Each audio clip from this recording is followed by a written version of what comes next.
ಯೋಯಂ ಕಾಲಸ್ತಸ್ಯ ತೇ ವ್ಯಕ್ತಬಂಧೋ ಚೇಷ್ಟಾಮಾಹುಶ್ಚೇಷ್ಟತೆ ಏನ ವಿಶ್ವಂ ನಿಮೇಷಾದಿರ್ವತ್ಸರಾಂತಂ ಮಹೀಯಾನ್ ತನ್ ತ್ವೇಷಾನಂ ಕ್ಷೇಮಧಾಮ ಪ್ರದತ್ತೆ. ಇವತ್ತು ಯುಗಾದಿ, ಕಲಿಯುಗದ ಆರಂಭದಲ್ಲಿ. ಅಷ್ಟೇ ಅಲ್ಲ, ಈ ವರ್ಷದ ಆರಂಭದಲ್ಲಿ ನಮ್ಮಲ್ಲಿ ಎರಡು ತರಹದ ಗಣಿತಗಳು, ಒಂದು ಸೂರ್ಯ ಸಿದ್ಧಾಂತ, ಇನ್ನೊಂದು ದೃಕ್ಗಣಿತ. ದೃಕ್ಗಣಿತ ಅಂತ ತಿಳ್ಕೊಂಡಂತಂದರೆ ಈಗ ಡೈರೆಕ್ಟಾಗಿ ಯಾವುದು ಏನಿದೆ ಆ ರೀತಿಯಾಗಿರ್ತಕ್ಕಂಥ ತಿಥಿ. ಏಕಾದಶಿ 10 ಗಂಟೆ ಮುಗೀತು, 11 ಗಂಟೆಗೆ ದ್ವಾದಶಿ ಪ್ರಾರಂಭ ಆಗ್ತದೆ. ನಿನ್ನೆ 10 ಗಂಟೆ ನಂತರ ಏಕಾದಶಿ ಪ್ರಾರಂಭ ಆಗಿದೆ. ದೃಗ್ಗಣಿತದಲ್ಲಿ ಅಡ್ಜಸ್ಟ್ಮೆಂಟ್ ಇರುವುದಿಲ್ಲ. ಆದರೆ ಹಾಗೆ ಮಾಡಿದರೆ ನಾವು ವ್ರತ ನಿಯಮಗಳನ್ನು ಮಾಡಲಿಕ್ಕೆ ಆಗೋದಿಲ್ಲ. 10 ಗಂಟೆಗೆ ಏಕಾದಶಿ ಸ್ಟಾರ್ಟ್ ಆಯಿತು, ಬೆಳಗ್ಗೆ ಊಟ ಮಾಡಲಿಕ್ಕೆ ಬರ್ತದೆ. ಮರುದಿವಸ 10 ಗಂಟೆಗೆ ಏಕಾದಶಿ ಮುಗಿಯಿತು, ಮತ್ತು ಊಟ ಮಾಡಲಿಕ್ಕೆ ಬರ್ತದೆ. ಸೂರ್ಯ ಸಿದ್ಧಾಂತ ಏನು ಮಾಡ್ತದೆ ಅಂತ ತಿಳ್ಕೊಂಡಂತಂದರೆ, ಧರ್ಮಕ್ಕೆ ಅನುಕೂಲಕರವಾಗಿ ಗ್ರಹಗಳು ಹೇಗಿವೆ ಆ ಸ್ಥಿತಿ ಹೇಳ್ತದೆ. ಆದರೆ ಅದರ ಜೊತೆಯಲ್ಲಿ ಒಂದು ನಿಯಮ ಮಾಡ್ತದೆ. ಏನು ನಿಯಮ ಮಾಡ್ತದೆ ಅಂತ ತಿಳ್ಕೊಂಡಂತಂದರೆ, ಅದು ಹೇಳ್ತದೆ ಸೂರ್ಯೋದಯಕ್ಕೆ ಯಾವ ತಿಥಿ ಇರ್ತದೆ ಆ ಪ್ರಕಾರ ನೀವು ಧರ್ಮಾಚರಣೆಯನ್ನು ಮಾಡಿ. ಸೂರ್ಯೋದಯಕ್ಕೆ ಏಕಾದಶಿ ಇದೆಲ್ಲ ಪೂರ್ತಿ ಏಕಾದಶಿ ಮಾಡಿ. ಇಲ್ಲದೆ ಇದ್ದರೆ ನಾವು ಧರ್ಮಾಚರಣೆ ಮಾಡಲಿಕ್ಕೆ ಆಗೋದಿಲ್ಲ. ಅದರಲ್ಲಿ ಕೂಡ ಧರ್ಮಾಚರಣೆ ಮಾಡಬೇಕಾಗಿರ್ತಕ್ಕಂಥ ಸಂದರ್ಭದಲ್ಲಿ ಕೆಲವು ಮಧ್ಯಾಹ್ನ ಕಾಲದಲ್ಲಿ ಮಾಡುವ ಧರ್ಮಗಳಲ್ಲಿ ಶ್ರಾದ್ದ ಕುತುಬ ಕಾಲ ಬರಬೇಕು. ಕುತುಬ ಕಾಲ ಅಂದರೆ 11:30 ಮುಗಿಬೇಕು. ಅವತ್ತು ತಿಥಿ 11:30 ಇದ್ದರೆ ಅವತ್ತು ಶ್ರಾದ್ದ. ಅವತ್ತು 11:30 ಆ ತಿಥಿ ಇಲ್ಲದೆ ಇದ್ದರೆ ಮರುದಿವಸ. ಇನ್ನು ತುಳಸಿಯಲ್ಲಿ ವಿವಾಹ ಇದೆ, ಸಾಯಂಕಾಲ ಮಾಡಬೇಕು. ದ್ವಾದಶಿ ಸಾಯಂಕಾಲ ಇದ್ದರೆ ಅವತ್ತು ತುಳಸಿ ವಿವಾಹ, ಇಲ್ಲದೆ ಇದ್ದರೆ ಇದೆ. ಹೀಗೆ ಆಯಾ ವ್ರತಗಳ ಕ್ರಮ ನೋಡಿಕೊಂಡು ಸೂರ್ಯ ಸಿದ್ಧಾಂತ ತಿಥಿಗಳ ನಿರ್ಣಯವನ್ನು ಮಾಡ್ತಾರೆ. ಆದರೆ ಜನನ ಮತ್ತು ಮರಣದ ಸಂದರ್ಭದಲ್ಲಿ ನಾವು ಸೂರ್ಯ ಸಿದ್ಧಾಂತವನ್ನು ಅವಲಂಬಿಸೋದಿಲ್ಲ, ತ್ರಿಗಣಿತವನ್ನೇ ಅವಲಂಬಿಸ್ತೀವಿ. ಹುಟ್ಟಿದ್ದು 10 ಗಂಟೆಗೆ ಬೆಳಗ್ಗೆ ದಶಮಿ ಇತ್ತು, ಮಧ್ಯಾಹ್ನ 10 ಗಂಟೆಗೆ ಏಕಾದಶಿ ಬಂದರೆ ಅವನು ಹುಟ್ಟಿದ ಏಕಾದಶಿ ಅಂತ ಹೇಳ್ತಾರೆ. ಈ ರೀತಿಯಾಗಿ ದೃಗ್ಗಣಿತ ಮತ್ತು ಸೂರ್ಯ ಸಿದ್ಧಾಂತದ ಕ್ರಮ.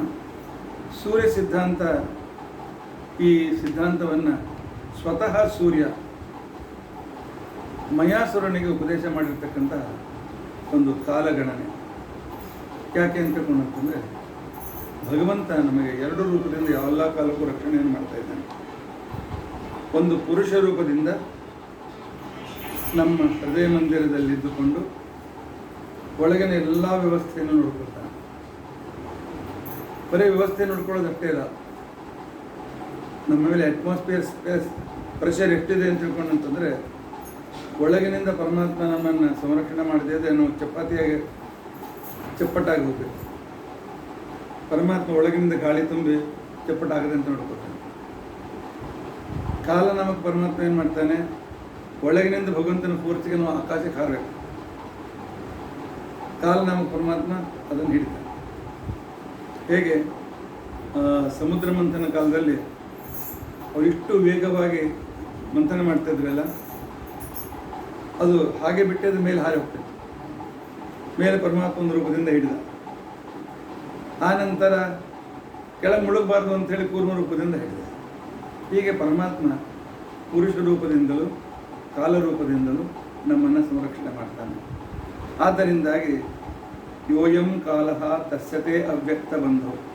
ಪರಮಾತ್ಮ ನೀನು ನಮ್ಮ ಕಣ್ಣಿಗೆ ಕಾಣಿಸೋದಿಲ್ಲ, ಆದರೆ ನೀನು ಅವ್ಯಕ್ತನಾಗಿ ನಮಗೆ ಬಂಧುವಾಗಿ ನಮ್ಮನ್ನು ಎಲ್ಲ ರೀತಿಯಿಂದಲೂ ಸಂರಕ್ಷಣೆ ಮಾಡ್ತೀವಿ. ಪರಮಾತ್ಮ ನಾವು ಸ್ವತಂತ್ರರು. ಚೇಷ್ಟಾಮಾಹು ಚೇಷ್ಟತೆ ಏನ ವಿಶ್ವ. ಸಂಪೂರ್ಣ ಜಗತ್ತನ್ನು ಪ್ರೇರಿಸುವವನು ನೀನೇ. ನಾವು ಕೇವಲ ಇನ್ಸ್ಟ್ರೂಮೆಂಟ್. ಆದರೆ ಒಳಗಿದ್ದುಕೊಂಡು ಯಂತ್ರದಂತೆ ಸಕಲ ಕೆಲಸವನ್ನು ಮಾಡತಕ್ಕಂಥವನು ನೀನೇ.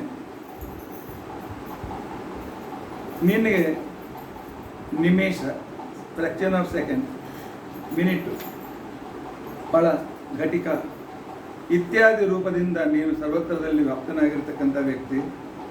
ಪ್ರತಿಯೊಂದು ನಿಮಿಷದ ಯಾವ ರೀತಿ ಬದಲಾವಣೆ ಆಗಬೇಕು ಅದನ್ನೆಲ್ಲ ಕಂಟ್ರೋಲ್ ಮಾಡ್ತಕ್ಕಂಥ ವ್ಯಕ್ತಿ ನೀನು. ಇಂತಹ ಕ್ಷೇಮಧಾಮ, ನಮ್ಮ ಕ್ಷೇಮವನ್ನು ನೋಡ್ಕೊಳ್ತಕ್ಕಂತಹ ಅದ್ಭುತ ಉಪಕಾರಿ ನೀನು. ಕ್ಷೇಮ ಅಂತಕೊಂಡಂತಂದರೆ ಇದ್ದದ್ದನ್ನು ಸಂರಕ್ಷಣೆ ಮಾಡೋದಕ್ಕೆ ಯೋಗ ಅಂತ ಕರೀತಾರೆ. ಆ ನಂತರ ಇರದೇ ಇದ್ದದ್ದನ್ನು ಕೊಡೋದಕ್ಕೆ ಕ್ಷೇಮ ಅಂತ ಕರೀತಾರೆ. ಯೋಗ ಕ್ಷೇಮ. ಸ್ಥಿತಸ್ಯ ರಕ್ಷಣಂ ಯೋಗ, ಅಪ್ರಾಪ್ತಸ್ಯ ಪ್ರಾಪ್ತಿ ಕ್ಷೇಮ. ಅಂದರೆ ನಮಗೆ ಏನು ಸಿಕ್ಕಿಲ್ಲ ಅದನ್ನು ಕೊಡ್ತಕ್ಕಂಥ ವ್ಯಕ್ತಿಯಾಗಿದ್ದೆ, ನಮಗೆ ಕೊಟ್ಟು ನಮ್ಮ ಮೇಲೆ ಅನುಗ್ರಹ ಮಾಡ್ತಕ್ಕಂಥವನಾಗಿದೆ. ಆ ನಂತರ ಶ್ರೀಮದಾಚಾರ್ಯನ ಪ್ರಾರ್ಥನೆ ಮಾಡ್ತಾರೆ. ಶ್ರೀಮದಾನಂದ ತೀರ್ಥಾಖ್ಯಾನ್ ಗುರುನ್ ವಿದ್ಯಾದಿವಾಕರಾನ್. ಶ್ರೀಮದಾನಂದ ತೀರ್ಥರು ಇವು ವಿದ್ಯಾಸೂರ್ಯರು. ಇಂಥ ಮಧ್ವಾಚಾರ್ಯರಿಗೆ ನಾನು ನಮಸ್ಕಾರ ಮಾಡ್ತೇನೆ. ಒಂದೇ ಕುದೃಷ್ಟಿ ದುರ್ಬೋಧ ವ್ಯಾಸ ಸಿದ್ಧಾಂತ ವೇದ. ವೇದವ್ಯಾಸರು ಶಾಸ್ತ್ರ ಮಾಡಿಟ್ಟರು, ಆದರೆ ಕೆಟ್ಟ ದೃಷ್ಟಿಯವರು ಅದರ ಮೇಲೆ ತಮ್ಮ ದೃಷ್ಟಿ ಹಾಕಿ ಅದು ತಿಳಿಲಾರದಂತೆ ಮಾಡಿದರು. ಅದನ್ನು ಹೆಚ್ಚು ಕಡಿಮೆ ಮಾಡಿ ಏನೇನೋ ಗದ್ದಲ ಹಾಕಬೇಕು. ಅಂಥ ಕುದೃಷ್ಟಿಯನ್ನು ದೂರ ಮಾಡಿ ವೇದವ್ಯಾಸಗಳ ಸಿದ್ಧಾಂತವನ್ನು ಸ್ಪಷ್ಟವಾಗಿ ತೋರಿಸಿದ ಸೂರ್ಯ ಶ್ರೀಮದಾಚಾರ್ಯರು. ಅಂಥವರಿಗೆ ನಾನು ನಮಸ್ಕಾರ ಮಾಡ್ತೇನೆ. ಆ ನಂತರ ನಮಗೆ ನಮ್ಮ ಭಾರತೀಯ ಸಿದ್ಧಾಂತ ಹೇಗೆ ಅಂತ ತಿಳ್ಕೊಂಡಂತಂದರೆ, ಒಬ್ಬನೇ ದೇವರು ಸರ್ವೋತ್ತಮ, ಆದರೆ ಅವನ ಅಧೀನರಾದ ಎಲ್ಲ ದೇವತೆಗಳು ನಮಗೆ ಬೇಕು. ಸಕಲ ದೇವತೆಗಳ ಸಮಾವೇಶ ಮತ್ತು ಸಿದ್ಧಾಂತ. ನನಗೆ ಗಣಪತಿ ಬೇಕು, ಅವ್ರು ಬೇಕಾಗಿಲ್ಲ. ನನಗೆ ಶಿವ ಬೇಕು, ಇವ್ರು ಬೇಕಾಗಿಲ್ಲ. ನನಗೆ ವಿಷ್ಣು ಬೇಕು, ಉಳಿದೇವತೆ ಬೇಕಾಗಿಲ್ಲ. ನಮ್ಮ ಮತ ಹಾಗಿಲ್ಲ, ನಮಗೆಲ್ಲರೂ ಬೇಕು. ಅದಕ್ಕೋಸ್ಕರವೇ ಬ್ರಹ್ಮ ವಾಯು ಗಿರೀಶ ಶೇಷ ಗರುಡಾ ದೇವೇಂದ್ರ ಕಾಮೋ ಗುರು ಚಂದ್ರಾರ್ಕೋ ವರುಣಾನಲೋ ಮುನಯಮು ವಿತ್ತೇಶ ವಿಘ್ನೇಶ್ವರು ನಾಸತ್ಯೋ ನಿರರತಿಮರು ಗಣಯುತಾ ಪರ್ಜನ್ಯ ಮಿತ್ರಾದಯ ಶಸ್ತ್ರೀಕಾ ಸುರಪುಂಗವಾ ಪ್ರತಿದಿನ ಕುರುವಂತು ನೋ ಮಂಗಲಂ. ನಮಗೆ ಬ್ರಹ್ಮದೇವರು, ವಾಯುದೇವರು, ರುದ್ರದೇವರು, ಶೇಷ, ಗರುಡ, ಇಂದ್ರ, ಕಾಮ, ಬೃಹಸ್ಪತ್ಯಾಚಾರ್ಯರು, ಚಂದ್ರ, ಸೂರ್ಯ, ವರುಣ, ಅಗ್ನಿ, ಮನು, ಯಮ, ಕುಬೇರ, ಗಣಪತಿ, ನಾಸತ್ಯ ಅಂದರೆ ನಮ್ಮ ಮೂಗಿನ ದೇವತೆಗಳು, ನಿರ್ರತಿ, ಮರುದ್ಗಣಗಳು, ಪರ್ಜನ್ಯ, ಆನಂತರ ಮಿತ್ರ ದೇವತೆ, ಇವರೆಲ್ಲರೂ ತಮ್ಮ ಹೆಂಡತಿ ಸಹಿತವಾಗಿ ತಮ್ಮ ಪರಿವಾರ ಸಮೇತರಾಗಿ ನಮ್ಮನ್ನು ಸಂರಕ್ಷಣೆ ಮಾಡಿ ಅಂತ ಪ್ರಾರ್ಥನೆ. ಆನಂತರ ಪ್ರತಿ ದಿವಸದ ನಿಯಾಮಕರು ಆದಿತ್ಯಾದಿ ನವಗ್ರಹ ಶಿವಕರಾ ಮೇಷಾದಯೋ ರಾಶಯ ನಕ್ಷತ್ರಾಣಿ ಸಂಯೋಗಕಾಶ್ಚ ತಿಥಯಃ ತದ್ದೇವತಾಃ ತದ್ಗಣಾಃ ಮಾಸಾಬ್ದ ಋತವಸ್ತಥೈವ ದಿವಸಾಃ ಸಂಧ್ಯಾಸ್ತಥಾ ರಾತ್ರಯಃ ಸರ್ವೇ ಸ್ಥಾವರಜಂಗಮಾಃ ಪ್ರತಿದಿನ ಕುರುವಂತು ನೋ ಮಂಗಲಂ. ಆದಿತ್ಯಾದಿ ನವಗ್ರಹಗಳಿವೆ, ಮೇಷಾದಿ ರಾಶಿಗಳಿವೆ, ನಕ್ಷತ್ರಗಳಿವೆ, ಯೋಗ ಕರಣಗಳಿದ್ದಾರೆ, ಅದರ ದೇವತೆಗಳಿದ್ದಾರೆ. ಇವರೇನು ಮಾಡ್ತಾರೆ? ಇವರು ಮಾಡ್ತಕ್ಕಂಥ ಉಪಕಾರ ಇಲ್ಲ. ಸೂರ್ಯ ಇದ್ದಾನೆಲ್ಲ ಸಾಕಲ್ಲ, ಚಂದ್ರ ಇದ್ದಾನೆಲ್ಲ ಸಾಕಲ್ಲ. ಸೂರ್ಯ ಚಂದ್ರ ಇದ್ರೆ ನಡೆಯೋದಿಲ್ಲ. ಯಾಕೆಂತಂದರೆ ಸೂರ್ಯನ ಪ್ರಕಾಶ ವೇಗವಾಗಿ ನಮ್ಮ ಕಡೆಗೆ ಬಂದು ನಾವು ಸುಟ್ಟು ಬುರಿ ಆಗ್ತದೆ. ಅದಕ್ಕೆ ನಮ್ಮಲ್ಲಿ ಒಂದು ತಂತ್ರಶಾಸ್ತ್ರ ಇದೆ. ಆ ತಂತ್ರಶಾಸ್ತ್ರದ ಪ್ರಕಾರ ಪರಮಾತ್ಮ 33 ಕೋಟಿಗಳನ್ನು ಕಿರಣಗಳನ್ನು ನಮ್ಮ ಕಡೆಗೆ ಅವನು ಪ್ರೇರಿಸ್ತಾನೆ. ಆ 33 ಕೋಟಿ ಕಿರಣಗಳು 11 ಕೋಟಿ ಸೂರ್ಯಕಿರಣಗಳು, ನಮಗೆ ಅತ್ಯಂತ ಉಪಕಾರಕವಾಗಿರ್ತಕ್ಕಂಥ ಕಿರಣಗಳು. 11 ಕೋಟಿ ಯಮಕಿರಣಗಳು, 11 ಕೋಟಿ ಪ್ರಜಾಪತಿ ಕಿರಣಗಳು, ಶಕ್ತಿದಾಯಕ, ಆನಂತರ ನಮಗೆ ಹುಟ್ಟನ್ನು ಪ್ರೊಡಕ್ಷನ್ ಮಾಡಲಿಕ್ಕೆ ಅನುಕೂಲಕರವಾದ ಕಿರಣಗಳು, ಇನ್ನೊಂದು ವಿನಾಶಕ ಕಿರಣಗಳು. ಅದಕ್ಕೆ ಯಮ ಸೂರ್ಯ ಪ್ರಜಾಪತಿ ಪೂಷನ್ ಏಕರಶೆ ಯಮ ಸೂರ್ಯ ಪ್ರಾಜಾಪತ್ಯ ವ್ಯೂಹ ರಶ್ಮೀನ್ ಸಮೂಹ. ಈಶಾವಾಸ್ಯ ಉಪನಿಷತ್ತು ಈ ಮಾತನ್ನು ಹೇಳ್ತಾರೆ. ಸೂರ್ಯಾಂತರ್ಗತನಾಗಿರ್ತಕ್ಕಂಥ ನಾರಾಯಣ ನೀನು ನಮಗೆ ಯಮ ಸೂರ್ಯ ಪ್ರಜಾಪತಿ ಕಿರಣಗಳನ್ನು ಕೊಟ್ಟು ನಮ್ಮನ್ನು ಸಂರಕ್ಷಣೆ ಮಾಡಿ. ಆದರೆ ಯಮ ಕಿರಣಗಳು 11 ಕೋಟಿ, ಅವು ಇಷ್ಟು ಇವೆಲ್ಲ 11 ಕೋಟಿ ಕಿರಣ ಬಂದರೆ ನಾವು ಸುಟ್ಟು ಬೂದಿ ಆಗುತ್ತೆ. ಅದಕ್ಕೋಸ್ಕರ ಈ ವೋಲ್ಟೇಜ್ ಕಡಿಮೆ ಮಾಡೋದಕ್ಕೋಸ್ಕರ ಅಲ್ಲಲ್ಲಿ ಸ್ಟೇಷನ್ ಇಡ, ಅದಕ್ಕೆ ಏನಂತಾರೆ ಇಂಗ್ಲೀಷ್ನಲ್ಲಿ ಸ್ಟೆಪ್ ಡೌನ್ ಟ್ರಾನ್ಸ್ಮಿಟರ್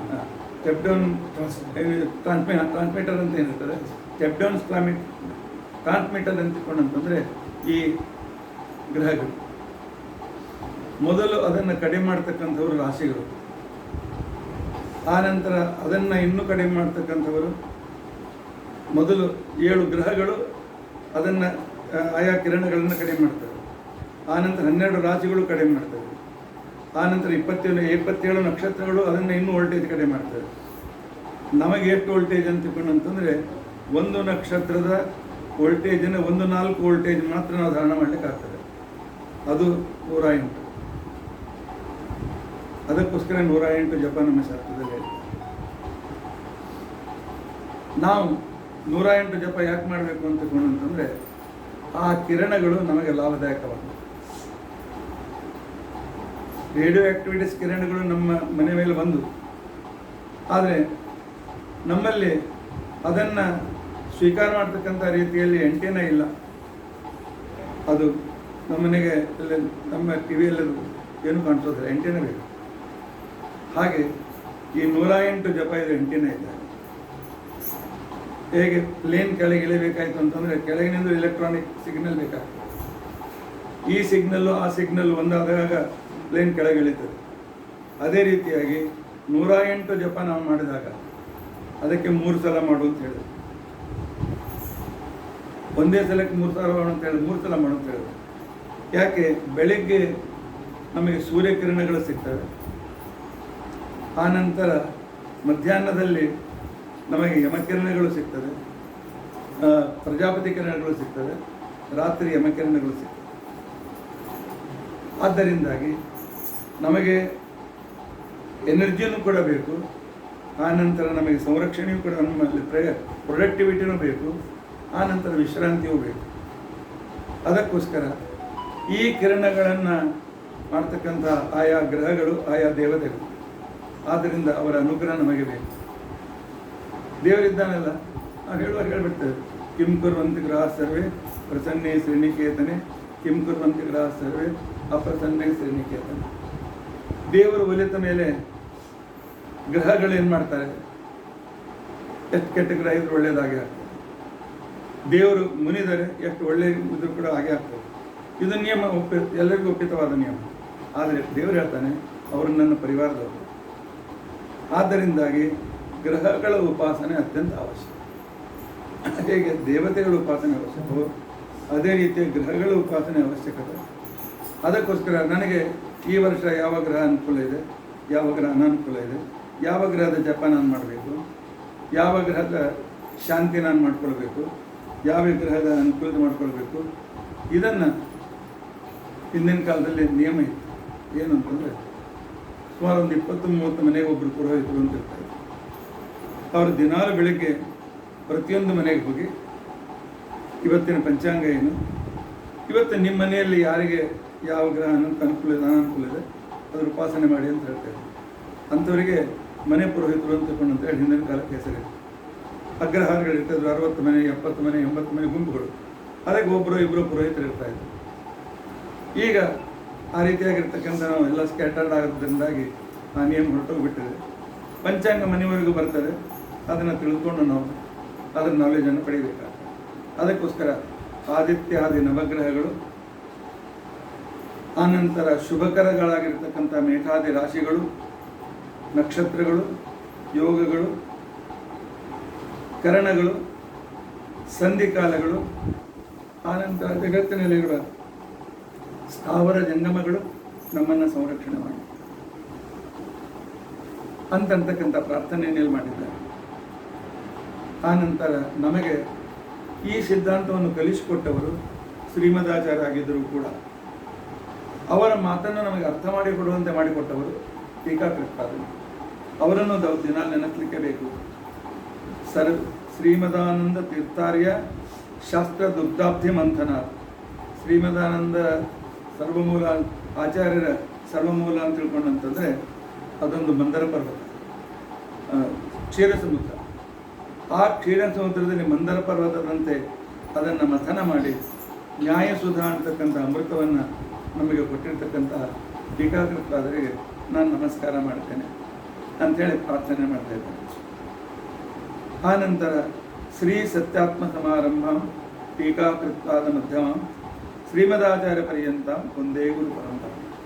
ಈಗ ನಮ್ಮ ಗುರುಗಳು ಸದ್ಯಕ್ಕೆ ಶ್ರೀ ಸತ್ಯಾತ್ಮ ತೀರ್ಥ ಶ್ರೀಪಾದಂಗಳವರು, ಅವರಿಂದ ಪ್ರಾರಂಭ ಮಾಡಿಕೊಂಡು ಶ್ರೀಮದಾಚಾರ್ಯರವರೆಗೂ ಏನು ವಿಶಾಲ ಗುರು ಪರಂಪರೆ ಇದೆ, ಆ ಗುರು ಪರಂಪರೆಯ ಸಕಲ ಗುರುಗಳು ನಮ್ಮನ್ನು ಸಂರಕ್ಷಣೆ ಮಾಡಿ.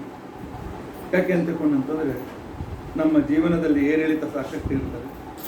ಅದಕ್ಕೋಸ್ಕರ ಗುರು ಸ್ಮರಣೆಯಿಂದ ಸಕಲ ಆಪತ್ತು ಪರಿಹಾರ ಅಂತ ತಿಳ್ಕೊಂಡು ಅಂತ ಹೇಳಿ ಗುರು ಸ್ತುತಿಯಲ್ಲಿ ಹೇಳ್ತಾರೆ. ವಿಜಯದಾಸರು ಆ ರೀತಿಯಾಗಿ ನಮಗೆ ತಿಳಿಸಿಕೊಟ್ಟಿದ್ದಾರೆ. ಆದ್ದರಿಂದಾಗಿ ದಿನಾಲು ಗುರುಸ್ಮರಣೆಯನ್ನು ಮಾಡಲೇಬೇಕು. ಗುರುಸ್ಮರಣೆ ಮಾಡಬೇಕು ಅಂದರೆ ಏನು ಮಾಡಬೇಕು? ಆಪಾದ ಮೌಲ್ಯ ಪರ್ಯಂತ ಗುರುಣಾಂ ಆಕೃತಿ. ಫೋಟೋ ಕೈ ಮುಗಿದಾಗೋದಿಲ್ಲ. ಅವರ ರೂಪ ನಮ್ಮ ಕಣ್ಣೆದುರಿಗೆ ತಂದುಕೊಳ್ಬೇಕು. ಅವರ ಕಾಲಿಂದ ಹಿಡಿದು ತಲೆಯವರೆಗೂ ಅವರ ಮೂರ್ತಿಯನ್ನು ನಮ್ಮ ಕಣ್ಣೆದುರಿಗೆ ತಂದುಕೊಳ್ಬೇಕು. ಆ ಪಾದ ಮೌಲ್ಯ ಪರ್ಯಂತ, ಪಾದದಿಂದ ಪ್ರಾರಂಭ ಮಾಡಿಕೊಂಡು ತಲೆಯವರೆಗೂ ಅವರ ಆಕೃತಿಯನ್ನು ಸ್ಮರಣ ಮಾಡಬೇಕು. ಅವರು ನನ್ನ ಎದುರಿಗೆ ಬಂದು ನಿಂತಿದ್ದಾರೆ ಅಂತ ತಿಳ್ಕೊಳ್ಬೇಕು. ಅವರು ಅಭಯ ಹಸ್ತ ಮಾಡಿದ್ದಾರೆ ಅಂತ ತಿಳ್ಕೊಳ್ಬೇಕು. ಅವರ ಅನುಗ್ರಹ ನನ್ನ ಮೇಲೆ ಆಗ್ತಾ ಇದೆ ಅಂತ ಅನ್ನೋದನ್ನು ನಾವು ಅರ್ಥ ಮಾಡಿಕೊಳ್ಬೇಕು. ಯಾವುದೇ ಮಂತ್ರ ಧ್ಯಾನ ಇಲ್ಲದೆ ಹೇಳಿದರೆ ಅದು ಫಲ ಕೊಡುವುದಿಲ್ಲ. ಸುಮ್ಮನೆ ಅಪಾದ ಮೌಲ್ಯ ಪರ್ಯಂತ ಬಾಯಿಂದ ಹೇಳ್ತಾ ಹೋಗ್ತೇವೆ, ಮನಸ್ಸಲ್ಲಿ ಏನೋ ಇತ್ತು ಅಂತಂದರೆ ಗುರುಗಳ ಅನುಗ್ರಹ ಆಗೋದಿಲ್ಲ. ಆಕೃತಿ ಬರಬೇಕು. ವೆಂಕಟೇಶ ದೇವರನ್ನು ಸ್ತೋತ್ರ ಮಾಡಬೇಕಾಗಿದ್ರೆ ವೆಂಕಟೇಶ ದೇವರು ಮೂರ್ತಿ ಕಣ್ಣೆದುರಿಗೆ ಬರಬೇಕು. ರುದ್ರದೇವರನ್ನು ಸ್ತೋತ್ರ ಮಾಡಬೇಕಾಗಿದ್ದರೆ ರುದ್ರದೇವರು ನಮ್ಮ ಕಣ್ಣೆದುರಿಗೆ ಬರಬೇಕು. ಆ ದೇವತೆ ಕಣ್ಣೆದುರಿಗೆ ಬರದೆ ನಾವು ಮಾಡಿದ ಸ್ತೋತ್ರ ಅದು ಮೆಕ್ಯಾನಿಕ್ ಆಗ್ತದೆ, ಅದು ನಮಗೆ ಅನುಗ್ರಹದಾಯಕ ಆಗೋದಿಲ್ಲ. ಅದೇ ಅನುಸಂಧಾನ, ರೂಪಾನುಸಂಧಾನ. ಮೊದಲು ರೂಪದ ಅನುಸಂಧಾನ, ಆನಂತರ ಅವರ ಮಹಿಮಾ, ಅವರ ಗುಣಗಳ ಅನುಸಂಧಾನ, ಅವರು ನಮಗೆ ಅನುಗ್ರಹ ಮಾಡ್ತಾರೆ ಅಂತ ಅನುಸಂಧಾನ. ಮೂರು ಮಾಡಬೇಕು. ಆಪಾದ ಮೌಲ್ಯ ಪರ್ಯಂತಂ ಗುರುಣ ಆಕೃತಿ ಸ್ಮರೆ ತೇನ ವಿಘ್ನ ಪ್ರಣಶ್ಯಂತಿ ಸಿದ್ಧಂತಿ ಮನೋರಥ. ನೋಡಿ, ಗುರುಗಳನ್ನು ಸ್ಮರಣೆ ಮಾಡಿದರೆ ಏನಾಗ್ತದೆ? ವಿಘ್ನಗಳು ದೂರವಾಗ್ತದೆ, ನಮ್ಮ ಮನೋರಥ ಸಿದ್ಧಿಯಾಗ್ತದೆ. ಆ ನಂತರ ಇವತ್ತು ನಾವು ಹೇಗೆ ಇರ್ತೇವೆ ಅವತ್ತು ಪೂರ್ತಿ ವರ್ಷ ಇರ್ತೇವೆ. ಇವತ್ತು ಆಲಸಿಗಳಾಗಿದ್ದರೆ ಪೂರ್ತಿ ವರ್ಷ ಆಲಸಿಗಳಾಗ್ತದೆ. ಇವತ್ತು ಅಭ್ಯಾಸ ಮಾಡದೇ ಇದ್ದರೆ ಪೂರ್ತಿ ವರ್ಷ ಅಭ್ಯಾಸ ಮಾಡೋದಿಲ್ಲ. ಇವತ್ತು ನಾವು ಆಚರಣೆ ಮಾಡ್ತೇವೆ, ಪೂಜೆ ಮಾಡದೇ ಇದ್ದರೆ ಪೂರ್ತಿ ವರ್ಷ ಮಾಡೋದಿಲ್ಲ. ಅದಕ್ಕೋಸ್ಕರ ಇವತ್ತು ಅದನ್ನು ಪ್ರಾರಂಭ ಮಾಡಿದರೆ ಶುಭಾರಂಭ ಚೆನ್ನಾಗಿ ಆಗ್ತದೆ. ಇವತ್ತಿನ ದಿವಸ ಚೈತ್ರಾದೇವ್ ಉಷಸಿ ಸ್ಮರನ್ ಮುರರಿಪು. ಇವತ್ತು ಬೆಳಗ್ಗೆ ವಿಷಕಾಲದಲ್ಲಿ ಭಗವಂತನನ್ನು ಸ್ಮರಣೆ ಮಾಡ್ತಾ ಹೇಳಬೇಕು. ಎಚ್ಚರಾದ ಕ್ಷಣಕ್ಕೆ ಭಗವಂತನ ಸ್ಮರಣೆ ಆಗಬೇಕು. ಏನಪ್ಪ ಆಗೋದಿಲ್ಲಲ್ಲ ನಮಗೆ ಅಂತಕೊಂಡಂತಂದರೆ ಅದಕ್ಕೆ ಒಂದು ಉಪಾಯ ಮಾಡಿ. ರಾತ್ರಿ ದೇವರನ್ನು ಸ್ಮರಣೆ ಮಾಡ್ತಾ, ಸ್ಮರಣೆಯಿಂದ ಬೇರೆ ಸ್ತೋತ್ರ ಹೇಳೋಲ್ಲ, ಆ ಪರಮಾತ್ಮನ ಮಹಿಮೆಯನ್ನು ಸ್ತೋತ್ರದಲ್ಲಿ ಎಷ್ಟು ಅರ್ಥ ಆಗ್ತದೆ ಅಷ್ಟು ಸ್ಮರಣೆ ಮಾಡಿ. ನೀವು ಬೇಕಾದ್ರೆ ಎಚ್ಚರಾದ ಕ್ಷಣಕ್ಕೇನೆ ಆ ರೂಪ ನಿಮ್ಮ ಕಣ್ಣದಲ್ಲಿ ಬರದೇ ಇದ್ರೆ ನಾಳೆ ಆಚಾರ ಸುಳ್ಳು ಹೇಳ್ತಾರಂತೆ. ಮಲಗುವಾಗ ನಾವು ಏನು ಸ್ಮರಣೆ ಮಾಡ್ತೇವೆ ಅದು ಎದ್ದಾಕ್ಷಣಕ್ಕೇನೆ ನಮಗೆ ಅನುಕೂಲ. ನನಗೆ ಇದನ್ನು ಉಪಾಯ ಹೇಳಿಕೊಟ್ಟಿರ್ತಕ್ಕಂಥವರು NC ದೇಸಾಯಿ ಅಂತ ತಿಳ್ಕೊಂಡು ಅಂತ ಹೇಳಿ ನಮ್ಮ ಬಾಂಬೆ ಯೂನಿವರ್ಸಿಟಿಯಲ್ಲಿ ಸೋಷಿಯಾಲಜಿ ಡಿಪಾರ್ಟ್ಮೆಂಟ್ ಹೇಳಿ. ನಾನು ಗುರುಕುಲ ಪದ್ಧತಿಯಿಂದ ಕಲಿತವನು. MA ಸೋಷಿಯಾಲಜಿಗೆ ನಾನು ಕೂತ್ಕೊಂಡಾಗ ಒಂದು ಸಲ ಹೇಳಿದ್ರು, ನಿಮ್ದೇನು ಪ್ರಾಬ್ಲಮ್ ಇದೆ ಅಂತ. ನಾನು ನಿಮ್ದೇನು ಪ್ರಾಬ್ಲಮ್ ಇಲ್ಲ, ನಾನು ನಿಮ್ಮಂಗೆ ಯಾವಾಗಲೂ ಇಂಗ್ಲೀಷ್ ಮಾತನಾಡ್ತಾ ಬೆಳೆದಿಲ್ಲ. ಸಬ್ಜೆಕ್ಟ್ ನನಗೆ ಪೂರ್ತಿ ಅರ್ಥ ಆಗ್ತದೆ, ಆದರೆ ಬರೆಯುವಾಗ ನನಗೆ ಅನಾನುಕೂಲ ಆಗ್ತದೆ ಅಂತಕೊಂಡು. ಅದಕ್ಕೆ ಅವ್ರು ಏನು ಮಾಡಿದ್ರು ಅಂತಕೊಂಡಂತಂದರೆ, ರಾತ್ರಿ ಮಲಗುವಾಗ ಒಂದು ಪ್ಯಾರಾಗ್ರಾಫ್ ಇಂಗ್ಲೀಷ್ ಓದಿ, ಆ ನಂತರ ಓದಿ ಹಾಗೆ ಮಲ್ಕೊಂಡ್ಬಿಡಿ. ಓದಿದ ನಂತರ ಬೇರೆ ಕೆಲಸ ಮಾಡ್ತಾರೆ. ನಿಮಗೆ ಕಣ್ಣಿನ ನಿದ್ದು ಬರುವಾಗಲೇ ಚೆನ್ನಾಗಿ ಓದಬೇಕು, ಪುಸ್ತಕ ಇಡಬೇಕು, ಮಲ್ಕೊಳ್ಬೇಕು. ಬೆಳಗ್ಗೆ ಎದ್ದ ಕ್ಷಣಕ್ಕೇನೆ ಪುಸ್ತಕ ತೆಗೆದುಕೊಳ್ಳದೆ ಅದನ್ನು ನೆನಪು ಮಾಡಿಕೊಂಡು ಬರೆಯಿರಿ. ಒಂದು ತಿಂಗಳಲ್ಲಿ ನಿಮಗೆ ಈ ರೀತಿಯಾಗಿರ್ತಕ್ಕಂಥ ಸುಧಾರಣೆ ಆಗ್ತದೆ ಅಂತ ನಾನು ಆ ಪ್ರಾಕ್ಟೀಸ್ ಇವತ್ತಿಗೂ.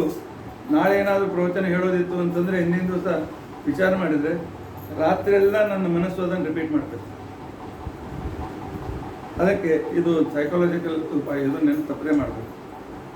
ಆದ್ದರಿಂದಾಗಿ ರಾತ್ರಿ ದೇವರನ್ನು ಸ್ಮರಿಸಿದರೆ ಬೆಳಗ್ಗೆ ಏಳುವಾಗಲೂ ದೇವರ ಕನಸು ಬೀಳ್ತದೆ, ದೇವರೇ ಸ್ಮರಣೆಗೆ ಬರ್ತದೆ. ಮತ್ತು ಸಂಚಿಂತಯೇತ್ ಭಗವತಶ್ಚರಣಾರವಿಂದಂ ವಜ್ರಾಂಕುಶಧ್ವಜ ಸರೋವರ ಬಲಾಂಚನಾಢ್ಯಂ. ಪರಮಾತ್ಮನ ಪಾದದಿಂದ ಪರಮಾತ್ಮನ ತಲೆಯವರೆಗೂ ವರ್ಣನೆ ಈ ಪ್ರಾತಸ್ಮರಣೆಯಲ್ಲಿದೆ, ತಪ್ಪದೆ ನಾವು ಮಾಡಬೇಕು. ಈ ಸೂರ್ಯ ಸಿದ್ಧಾಂತದ ಪ್ರಕಾರ ಕಾಲನಿಯಾಮಕನಾಗಿರ್ತಕ್ಕಂಥ ಪರಮಾತ್ಮ ಈ ಸಂಪೂರ್ಣ ಜಗತ್ತನ್ನು ಸೃಷ್ಟಿ ಮಾಡೋದಕ್ಕೋಸ್ಕರ ತನ್ನ ನಾಭಿಕಮಲದಲ್ಲಿ ಬ್ರಹ್ಮದೇವರಿಗೆ ತಾನು ಜನ್ಮವನ್ನು ಕೊಡ್ತಾನೆ. ಆ ಬ್ರಹ್ಮದೇವರಿಗೆ 100 ವರ್ಷ ಆಯುಷ್ಯದ ನಿಯಮನ ಮಾಡ್ತಾನೆ. ಆದರೆ ಬ್ರಹ್ಮದೇವರ ವರ್ಷ 100 ವರ್ಷ ನಮ್ಮ ಲೆಕ್ಕದಲ್ಲಿ ಅಲ್ಲ. ನಮ್ಮ ಲೆಕ್ಕದ ಪ್ರಕಾರ 43,20,000 ವರ್ಷ ಅಂತಂದರೆ ಒಂದು ಮಹಾಯುಗ. ಇಂಥ ಮಹಾಯುಗಗಳು 71 ಆಗಬೇಕು. ಅಂದರೆ 43,20,000 ಇಂಟು 71, ಆದರೆ ಒಂದು ಮನ್ವಂತರ ಅಂತ ಅನಿಸ್ಕೊಳ್ತದೆ. ಇಂಥ ಮನ್ವಂತರ 14 ಆದರೆ ಹಗಲು, ಇಂಥ ಮನ್ವಂತರ 14 ಆದರೆ ರಾತ್ರಿ, ಎರಡು ಸೇರಿ 28 ಮನ್ವಂತರ ಆದರೆ ಬ್ರಹ್ಮದೇವರು ಒಂದು ದಿನ. ಅಂದರೆ ಎಷ್ಟು ಲಕ್ಷ ಎಷ್ಟು ಅಬ್ಜ ವರ್ಗ ನೋಡಿಕೊಳ್ಳಿ. ಇಂಥ 100 ವರ್ಷ ಬ್ರಹ್ಮದೇವರಿಗಿದೆ. ಇಂಥ ಬ್ರಹ್ಮದೇವರು ಈಗ 50 ವರ್ಷ ಅವರಿಗೆ ಮುಗಿದಿದೆ. ಅವರು 51ನೇ ವರ್ಷ ನಡೆದಿದೆ. ಅದಕ್ಕೋಸ್ಕರ ನಾವು ದ್ವಿತೀಯ ಪರಾರ್ಧೆ ಅಂತ ಕರಿತೇವೆ. ಎಷ್ಟೋ ಜನ ಪ್ರಥಮ ಪ್ರಾರಬ್ಧೆ, ದ್ವಿತೀಯ ಪ್ರಾರಬ್ಧೆ ಅಂತ ಅನ್ನೋರಿದ್ದಾರೆ. ತಪ್ಪು. ಪರಾರ್ಧ. ಬ್ರಹ್ಮದೇವರ ಅರ್ಧ ಆಯುಷ್ಯಕ್ಕೆ ಪರಾರ್ಧ ಅಂತ ಕರೀತಾರೆ. ಮೊದಲಿನ ಅರ್ಧ ಆಯುಷ್ಯ ಮುಗಿದಿದೆ. ದ್ವಿತೀಯ ಪರಾರ್ಧ, ಎರಡನೇ ಅರ್ಧ ಆಯುಷ್ಯ ಪ್ರಾರಂಭವಾಗಿದೆ. ದ್ವಿತೀಯ ಪರಾರ್ಧೆ ಅದರಲ್ಲಿ ಇವತ್ತಿನ ದಿನಕ್ಕೆ ಒಂದು ದಿನಕ್ಕೆ ಕಲ್ಪ ಅಂತಕೊಂಡು ಅಂತ ಕರೀತಾರೆ. ಈಗ ಶ್ವೇತವರಾಹ ಕಲ್ಪ ನಡೆದಿದೆ. 51ನೇ ವರ್ಷದ ಮೊದಲನೇ ತಿಂಗಳಿನ ಮೊದಲನೇ ದಿನ ಬ್ರಹ್ಮದೇವರಿಗೆ ನಡೀತಾ ಇದೆ. ಈ ದಿನದಲ್ಲಿ ಒಟ್ಟು ಹಗಲಿನಲ್ಲಿ 14 ಮನ್ವಂತರ ಆಗಬೇಕು, ರಾತ್ರಿಯಲ್ಲಿ 14 ಮನ್ವಂತರ ಆಗಬೇಕು. ಅದರಲ್ಲಿ ಈಗಾಗಲೇ 6 ಮನ್ವಂತರ ಮುಗಿದೋಗ್ಬಿಟ್ಟು 7ನೇ ಮನ್ವಂತರ ವೈವಸ್ವತ ಮನ್ವಂತರ ಈಗ ಪ್ರಾರಂಭವಾಗಿದೆ. ಅಂದರೆ ಲೆಕ್ಕದ ಪ್ರಕಾರ ಅವ್ರು ಹೇಳುವಂತೆ ದಿನದಲ್ಲಿ ಇವಾಗ ಮಧ್ಯಾಹ್ನ ಸಾಧಾರಣ 11:15 ಬ್ರಹ್ಮದೇವರಿಗೆ ಆಗಿದೆ. 11 ಮೇಲೆ 10, 11 ನಿಮಿಷ ನಡೆದಿದೆ. ಅನ್ನಿ ತ್ರಯೋದಶ ಘಟಿಕಾ, 13 ಘಟಿಕಾ ಮುಗಿದಿವೆ. 1 ಘಟಿಕಾ ಅಂತ 2.5 ಘಟಿಕಾ ಅಂದರೆ 1 ಗಂಟೆ, 12 ಗಂಟೆ ಅಂದರೆ ಸೂರ್ಯೋದಯ ಆಗಿ 4 ಗಂಟೆ, ಸಾಧಾರಣ 10 ಗಂಟೆ ಆಯಿತು. 10 ಗಂಟೆಯ ನಂತರ ಅದರ ಮೇಲೆ ಎಷ್ಟಾಗಿವೆ? 24 ಫಳಾನಿ, 42 ಫಳಗಳು ಮುಗಿದಿವೆ. 42 ಫಳ ಮುಗಿದಿವೆ ಅಂತ ತಿಳ್ಕೊಂಡಂತಂದರೆ 60 ಫಳ ಅಂತ ತಿಳ್ಕೊಂಡಂದ್ರೆ 24 ನಿಮಿಷ, ಸಾಧಾರಣ 19 ನಿಮಿಷ ಆಗಿ ಹೋಗಿದೆ. ಅದರಲ್ಲಿ ಇಂಥ ಸಾಧಾರಣ 11 ಗಂಟೆಗೆ 6:30 ಸೂರ್ಯೋದಯ ಅಂತ ಹೇಳಿದ್ರೆ 11 ಗಂಟೆ ಹೊತ್ತಿಗೆ ಅವರು ಪೂಜೆ ಕೂತ್ಕೊಂಡಿದ್ದಾರೆ ಬ್ರಹ್ಮದೇವರು. ಅದರಲ್ಲಿ 6 ಮನ್ವಂತರಗಳು ಕಳೆದು ಹೋಗಿದೆ. ಆ ಮನ್ವಂತರದ ಹೆಸರು ಸ್ವಯಂಭುವ, ಸ್ವರೋಚಿಷ, ಉತ್ತಮ, ತಾಪಸ, ರೈಬಸ, ಚಾಕ್ಷುಷ. ನೀವು ಅನ್ಬೋದು ಆಚಾರ್ಯ ಪ್ರತಿ ವರ್ಷ ಹೇಳ್ತೀರಿ, ಪ್ರತಿ ವರ್ಷ ಯಾಕೆ ಕೇಳಬೇಕಿದೆ? ಪ್ರತಿ ವರ್ಷ ಯಾಕೆ ಕೇಳಬೇಕು ಅಂತಂದರೆ ಪರಮಾತ್ಮ ನಮ್ಮ ಭಾರತ ದೇಶದ ಸನಾತನ ಧರ್ಮ ಅಂತಿಕೊಂಡಂತೇಳಿದ್ರೆ ಎಷ್ಟು ಜ್ಞಾನದಿಂದ ಕೂಡಿದೆ.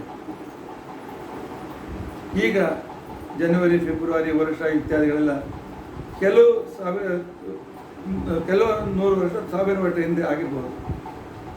ಆದರೆ ಅನಂತ ಕಾಲದ ಮೊದಲೇ ಎಷ್ಟು ವರ್ಷ, ಎಷ್ಟು ತಿಂಗಳು, ಎಷ್ಟು ದಿನ, ಎಷ್ಟು ಸೆಕೆಂಡು, ಎಷ್ಟು ಪಳ ಗಣನೆ ಇದೆ ನಮ್ಮಲ್ಲಿ. ಅಂದರೆ ವಿದ್ಯೆಯ ದೃಷ್ಟಿಯಿಂದ ನಮ್ಮ ತತ್ವಜ್ಞಾನ, ನಮ್ಮ ಧರ್ಮ ಎಷ್ಟು ಮುಂದೆ ಇದೆ, ಎಷ್ಟು ನಾಲೆಜ್ ಇದೆ. ನಮಗೆ ಸ್ಕೂಲ್ ಕಾಲೇಜಿನಲ್ಲಿ ಪುರಾಣಗಳು ಅದು ಇದು ಕೇವಲ ಅಂಧವಿಶ್ವಾಸ, ಸೂಪರ್ಸ್ಟಿಷನ್ ಅಂತೇಳಿ ತಲೆಯಲ್ಲಿ ವಿಷ ತುಂಬಿದ್ದಾರೆ. ಎಷ್ಟೋ ಅಬ್ಜ ವರ್ಷದ ಲೆಕ್ಕ, ಸೂಕ್ಷ್ಮವಾಗಿರ್ತಕ್ಕಂಥ ಲೆಕ್ಕ ನಮ್ಮಲ್ಲಿ ಇತ್ತು. ಈಗ ದುರ್ಬಿನ್ ಬಂದಿದೆ, ಎಲ್ಲ ಬಂದಿದೆ. ಆದರೆ ಇದು ಬರೋಕ್ಕಿಂತ ಮೊದಲು 1000 ವರ್ಷದ ಹಿಂದೆಯೂ ಕೂಡ ಇಂಥ ವೇಳೆಗೆ ಇಷ್ಟು ಸೆಕೆಂಡಿಗೆ ಇಷ್ಟು ಪಳಕ್ಕೆ ಸೂರ್ಯಗ್ರಹಣ ಹಾಕೋದ್ರಿಂದ ಆಗ್ತದೆ. ಅವಾಗ ದುರ್ಬಿನ್ ಇರಲಿಲ್ಲ, ಮತ್ತೊಂದಿಲ್ಲ, ಸಾಧನೆಗಳಿರಲಿಲ್ಲ. ಅಷ್ಟು ಅದ್ಭುತವಾದ ತತ್ವಜ್ಞಾನದ ಜ್ಞಾನ, ನಾಲೆಜ್ ನಮ್ಮ ಶಾಸ್ತ್ರಗಳಲ್ಲಿ ಇದೆ. ಅದನ್ನು ಸಮಯ ಸಿಕ್ಕಾಗ ಸ್ವಲ್ಪ ಆದರೂ ಓದಬೇಕು ಅಂತ ಪ್ರವೃತ್ತಿ ಬರಲಿ, ಸುಮ್ಮನೆ ಅಂಧವಿಶ್ವಾಸ ಅಲ್ಲ ಅನ್ನೋದಕ್ಕೋಸ್ಕರ ಪ್ರತಿ ವರ್ಷ ಇದನ್ನು ನಾನು ರಿಪೀಟ್ ಮಾಡ್ತೇನೆ. ಅದರಲ್ಲಿ ಈ ಮಹಾಯುಗದಲ್ಲಿ 43 ಲಕ್ಷದಲ್ಲಿ 17,28,000 ಕೃತಯುಗ, ಕಲಿಯುಗದ 4 ಪಟ್ಟು ಕೃತಯುಗ ಇದೆ. ಕೃತಯುಗ ಅಂತ ತಿಳ್ಕೊಂಡಂತಂದರೆ 100% ಧರ್ಮ, 100% ಪುಣ್ಯ ಇರತಕ್ಕಂಥ ಒಂದು ಯುಗ. ಅಲ್ಲಿ ಪರಮಾತ್ಮನನ್ನು ಶುಕ್ಲಾಂಬರಧರಂ ವಿಷ್ಣು ಶಶಿವರ್ಣಂ ಚತುರ್ಭುಜಂ, ಈ ರೀತಿಯಾಗಿ ಶುಕ್ಲವರ್ಣದ ಶ್ರೀಹರಿಯನ್ನು ನಾವಲ್ಲಿ ಸ್ಮರಣ ಮಾಡ್ತಾ ಇದ್ವಿ. ಆ ಕಾಲದಲ್ಲಿ ಧರ್ಮ 100%, ಅಧರ್ಮ 50%. ಇಲ್ಲ, ಅಧರ್ಮ 0%. 100% ಧರ್ಮ, ಅಧರ್ಮ 0%. ಜನರು ಶಾಸ್ತ್ರ ಓದ್ತಿದ್ರು, ಆ ಪ್ರಕಾರವೇ ವ್ಯವಹಾರ ಮಾಡ್ತಾ ಇದ್ರು. ಮನಸ್ಸಿಗೆ ಬಂದಂತೆ ಕುಶೃಂಖಲರಾಗಿ ಮಾತನಾಡ್ತಾ ಇರಲಿಲ್ಲ. ಆಮೇಲೆ ಎಲ್ಲರೂ ಸುಖಿಗಳಾದ್ದರಿಂದಾಗಿ ಒಳ್ಳೆ ಹೈಟು ಕೂಡ ಇತ್ತು. 78 to 82 ಫೀಟ್ ಎತ್ತರ ಇರ್ತಿತ್ತು. ನಾವಿನ್ ಡೈನೋಸರಸ್ ಅದ್ರ ಬಗ್ಗೆ ಕೇಳ್ತೀವಲ್ಲ, ಮನುಷ್ಯರು ಅಷ್ಟೇ ಇರ್ತಿದ್ರು ಆಗಿನ ಕಾಲ. ಆ ನಂತರ 1,00,000 ವರ್ಷದವರೆಗೆ ಅವರು ಜೀವಿತ ಇರ್ಬೋದಾಗಿತ್ತು. 7 ಸಲ ಕ್ರಾಪ್ ತೆಗಿತಾ ಇದ್ರು, ಅಷ್ಟು ಭೂಮಿ ಬೆಳೆಯನ್ನು ಕೊಡ್ತಾ ಇತ್ತು. ಸಮೃದ್ಧಿ ಇರೋದರಿಂದಾಗಿ ಮನೆಯ ಪಾತ್ರೆಗಳು, ಊಟದ ತಟ್ಟೆಗಳಾಗಲಿ, ಸ್ನಾನದ ಬಾಲ್ಟಿಗಳಾಗಲಿ ಎಲ್ಲ ಬಂಗಾರದಿದ್ದು. ಆನಂತರ ಕರೆನ್ಸಿ ಏನು ಅಂತಿಕೊಂಡಂತಂದರೆ ರತ್ನಗಳು, ವಜ್ರಗಳು. 1-2 ವಜ್ರ ಕೊಟ್ಟು 1 ಕಿಲೋ ಮೆಂತೆ ಪಲ್ಯ ತಗೋದಿತ್ತು. ತಾತ್ಪರ್ಯ ಎಷ್ಟೇ ಅಂತಂದರೆ ಅಷ್ಟು ಸಿರಿವಂತಿಕೆ ಆಗಿನ ಕಾಲಕ್ಕಿತ್ತು. ಅಷ್ಟೇ ಏಕೆ, ನಮ್ಮ ವಿಜಯನಗರದ ವರ್ಣನೆಯೂ ಕೂಡ ಬರ್ತಾರೆ. ವಜ್ರ, ಹವಳ, ಮುತ್ತುಗಳನ್ನು ರೋಡ್ನಲ್ಲಿ ಪಲ್ಯ ಹಾಕಿದಾಗೆ ಹಾಕಿ ಮಾರ್ತಿದ್ರಂತೆ. ಅದು ವಿಜಯನಗರದ ವರ್ಣನೆ ಬರ್ತದೆ. ಅಷ್ಟು ಸಮೃದ್ಧಿ ನಮ್ಮ ದೇಶದಲ್ಲಿ ಒಂದಾನ ಕಾಲಕ್ಕಿತ್ತು. ಆನಂತರ ಪುಣ್ಯ 100%, ಪಾಪ ಪುಣ್ಯ 100%, ಪಾಪ 0. ತ್ರೇತಾಯುಗ ಸ್ವಲ್ಪ ಮನುಷ್ಯನ ಯೋಗ್ಯತೆ ಕಡಿಮೆ ಆಗ್ತಾ ಬಂತು. 12,96,000 ವರ್ಷ ಭಗವಂತನನ್ನು ಕೆಂಪು ಬಣ್ಣದಲ್ಲಿ ಅವನನ್ನು ಸ್ತೋತ್ರ ಮಾಡ್ತಾರೆ. ಶುಕ್ಲ ಇದು ಸತ್ವಗುಣ, ರಜೋಗುಣ ಕೆಂಪು. ಮನುಷ್ಯರಲ್ಲಿ ಸ್ವಲ್ಪ ರಜೋಗುಣ ಬಂತು, ಆದ್ದರಿಂದಾಗಿ ಕೆಂಪು ವರ್ಣದ ಪರಮಾತ್ಮನನ್ನು ಅವರು ಪೂಜೆ ಮಾಡ್ತಾ ಇದ್ದರು. ಧರ್ಮ 75%, ಅಧರ್ಮ 25%. ಮನುಷ್ಯನಿಗೆ ಕೃತಿಯುಗದಲ್ಲಿ ಮನುಷ್ಯನಿಗೆ ಮೂಳೆ ಇದ್ದರೆ ಸಾಕು, ಕೇವಲ ಅವನು ಬೋನಿದ್ರೆ ಜೀವಿತ ಇರ್ತಾ ಇದ್ದ. ಇಲ್ಲಿ ತ್ರೇತಾಯುಗದಲ್ಲಿ ಮಾತ್ರ ಅವನಿಗೆ ಮಾಂಸ ಇರಬೇಕಾಗ್ತದೆ. ಮಾಂಸಗತ ಪ್ರಾಣ. ಮನುಷ್ಯನ ಹೈಟ್ ಕಡಿಮೆ ಆಯಿತು. 82ನಿಂದ 48ಗೆ ಬಂದ. ಆನಂತರ 10 ವರ್ಷ ಜೀವಿತ ಇರ್ಬೋದಾಗಿತ್ತು. 5 ಸಲ ಕ್ರಾಪ್ ತೆಗಿತಾ ಇದ್ರು. ಬೆಳ್ಳಿಯ ಪಾತ್ರೆಗಳು ಮನೆಯಲ್ಲಿ ಎಲ್ಲ ಕಡೆ. ಕರೆನ್ಸಿ ಬಂಗಾರ, ಬಂಗಾರದ ನಾಣ್ಯದಿಂದ ವ್ಯವಹಾರ ಮಾಡ್ತಾ ಇದ್ರು. ದ್ವಾಪರ ಯುಗ 8,64,000 ವರ್ಷ.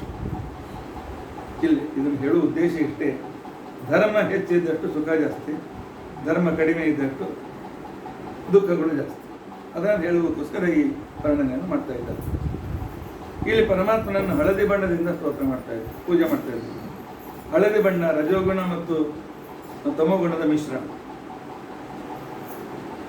ಇಲ್ಲಿ 50% ಧರ್ಮ, 50% ಅಧರ್ಮ. ಮನುಷ್ಯ ಜೀವಿತ ಇರಬೇಕಾಗಿದ್ದರೆ ಬ್ಲಡ್, ಅತ್ಯಂತ ರಕ್ತ ಬೇಕಾಗ್ತಿರ್ತಾರೆ. ಮನುಷ್ಯ ಅತಿ ಹೆಚ್ಚು ಅಂದರೆ 28 ಫೀಟ್, 1,000 ವರ್ಷ ಜೀವಿತ ಇರ್ಬೋದಾಗಿತ್ತು. 3 ಸಲ ಧಾನ್ಯವನ್ನು ತೆಗಿತಾ ಇದ್ದರು. ಮನೆಯ ಪಾತ್ರೆಗಳು ಬೆಳ್ಳಿಯಿಂದಾಗಿ ತಾಮ್ರಕ್ಕೆ ಬಂತು.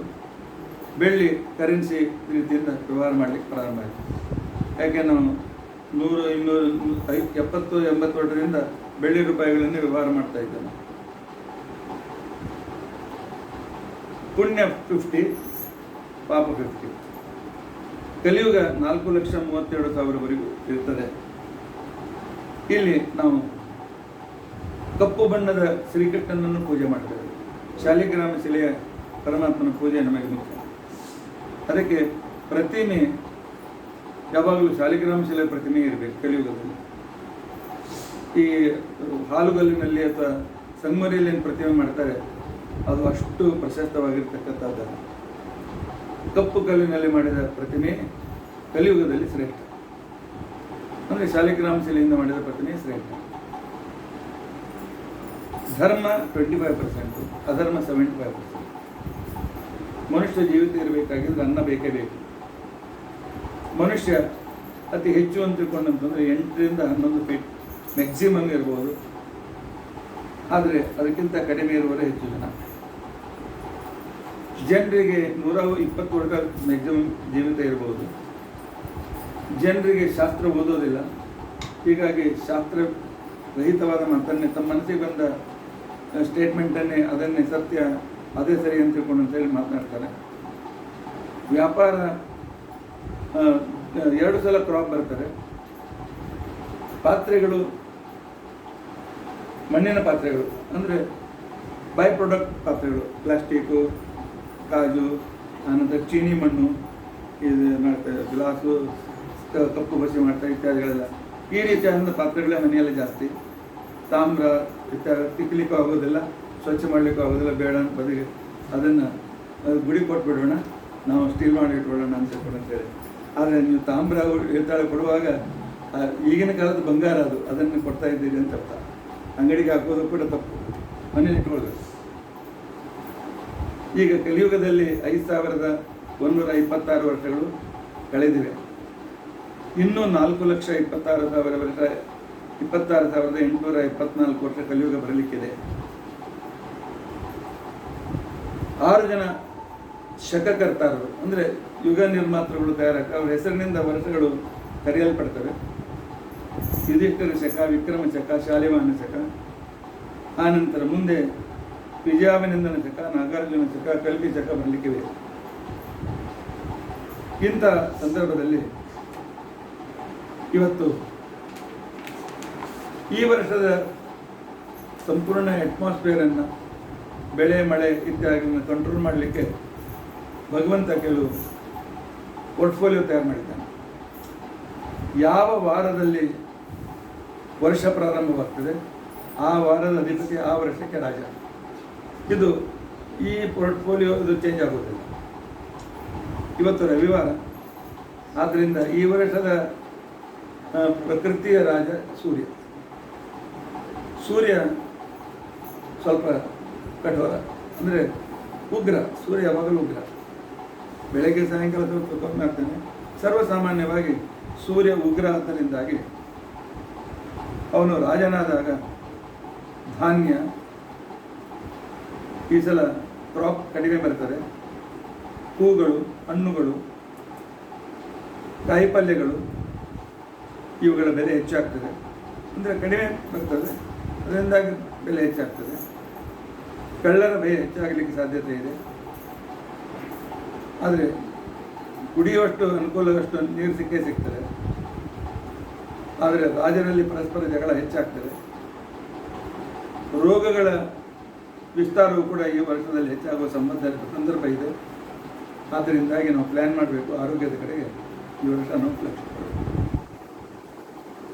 ಈ ವರ್ಷದ ಹೆಸರು ವಿಶ್ವಾವಸು ಅಂತ ಹೇಳ್ಕೊಂಡು, ನಿಜವಾಗಿಯೂ ಕ್ರೋಧಿ ಸಂವತ್ಸರ, ಶೋಭನ ಸಂವತ್ಸರ, ವಿಶ್ವಾವಸು ಸಂವತ್ಸರ 6ನೇ ಶತಮಾನಕ್ಕಿಂತ ಮೊದಲು ಇರಲಿಲ್ಲ. ಆವಾಗ ಬರೀ ಸೆಕೆ ಇದ್ದಾಗಿತ್ತು. ಸಾಧಾರಣ 5 ಮತ್ತು 7ನೇ ಶತಮಾನದ ಮಧ್ಯದಲ್ಲಿ ನಮ್ಮಲ್ಲಿ ಕೆಲವು ಆರ್ಯಭಟ ಇತ್ಯಾದಿ ಗಣಿತರೆಲ್ಲ ಸೇರಿಕೊಂಡು ಒಂದು ಅಭ್ಯಾಸ ಮಾಡಿದರು. ಅಭ್ಯಾಸ ಮಾಡಿದಾಗ ಅವ್ರಿಗೇನು ಗೊತ್ತಾಯಿತು ಅಂತಂದರೆ, ಪ್ರಕೃತಿಯಲ್ಲಿ 60 ವರ್ಷದೊಂದು ಸ್ಪ್ಯಾನ್ ಇದೆ. ಪ್ರತಿಯೊಂದು ವರ್ಷ ಮಳೆ ಬೆಳೆ ಆ ನಕ್ಷತ್ರಗಳ ಮುಖಾಂತರ ಚೇಂಜ್ ಆಗ್ತದೆ. 60 ವರ್ಷ ನಂತರ ಅದು ಸೇಮ್ ರಿಪೀಟ್ ಆಗ್ತದೆ ಅಂತ ಇಟ್ಟುಕೊಂಡು ಅವ್ರು ಏನು ಮಾಡಿದ್ರು ಅಂತಂದರೆ, ಆಯಾ ವರ್ಷದಲ್ಲಿ ಏನು ಒಂದು ಸಂದರ್ಭ ನಡೀತದೆ ಅದು ಆ ಪ್ರಕಾರ ಆ ವರ್ಷಕ್ಕೆ ಹೆಸರು ಕೊಟ್ಟರು. ಈ ವಿಶ್ವಾವಸು ಸಂವತ್ಸರಕ್ಕೆ ಹೆಸರೇನು ಅಂತಂದರೆ ವಿಶ್ವ ಆ ವಸು. ಜಗತ್ತಿನಲ್ಲಿ ಎಲ್ಲ ಕಡೆಯಲ್ಲಿ ಹಣದ ಹಿಂದೆ ಬೀಳ್ತಕ್ಕಂಥ ಜನರ ಸಂಖ್ಯೆ ಹೆಚ್ಚಾಗ್ತದೆ. ವಿಶ್ವಾವಸು ಅಂದರೆ ಜನರಿಗೆ ಹಣ ಬೇಕು ಹಣ ಬೇಕು ಹಣ ಬೇಕು ಅಂತ ತಿಳ್ಕೊಂಡಂತೆ. ಯಾಕೆ ಮಾರ್ಕೆಟ್ನಲ್ಲಿ ಡಿಮಾಂಡ್ ಹೆಚ್ಚಿದೆ, ಸಪ್ಲೈ ಕಡಿಮೆ ಆಗ್ತದೆ. ಸಪ್ಲೈ ಕಡಿಮೆ ಇದ್ದದರಿಂದಾಗಿ ಜನರೆಲ್ಲ ಹಣದ ಹಿಂದೆ ಬೀಳ್ತಕ್ಕಂಥ ವರ್ಷ. ಅದರಿಂದಾಗಿ ನಾವು ಬೀಳಬಾರ್ದು ಅನ್ನೋದಕ್ಕೋಸ್ಕರ ಸೂಚನೆ. ಹೆಂಗೂ ಹೇಳಿದ್ದಾರೆ ನಾವು ಕಡೆ ಬೇಡೋಣ ಅಂತ ಅರ್ಥಲ್ಲ, ಇದು ನಮಗೆ ಸಿಗ್ನಲ್ ಇದ್ದಂತೆ. ಒಂದು. ಎರಡನೇದ್ದು,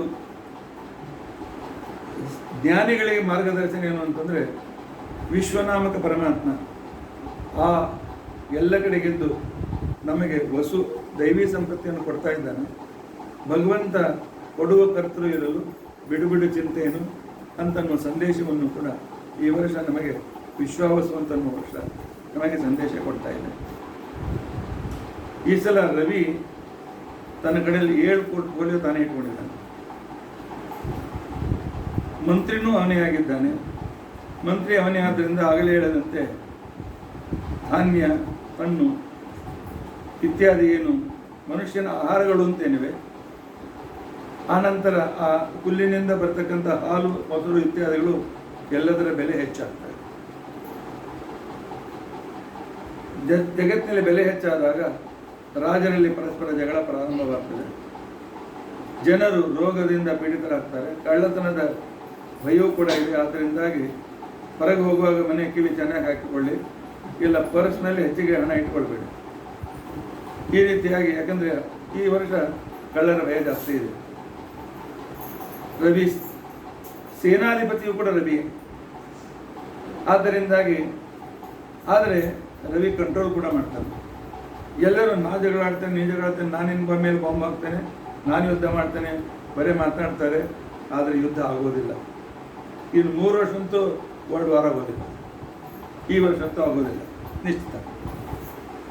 ಆಮೇಲೆ ಫಸ್ಟ್ ಕ್ರಾಪ್ ಏನು, ಅದಕ್ಕೆ ಮುಂಗಾರು ಬೆಳೆ ಅಂತ ಕರೀತಾರೆ. ಅದಕ್ಕೆ ಬುಧ ರಾಜನಾಗಿದ್ದಾನೆ. ಬುಧ ಏನು ಡ್ಯಾಮೇಜ್ ಅದನ್ನು ಕಂಟ್ರೋಲ್ ಮಾಡ್ತಾನೆ, ಡ್ಯಾಮೇಜ್ ಕಂಟ್ರೋಲ್ ಮಾಡ್ತಾನೆ.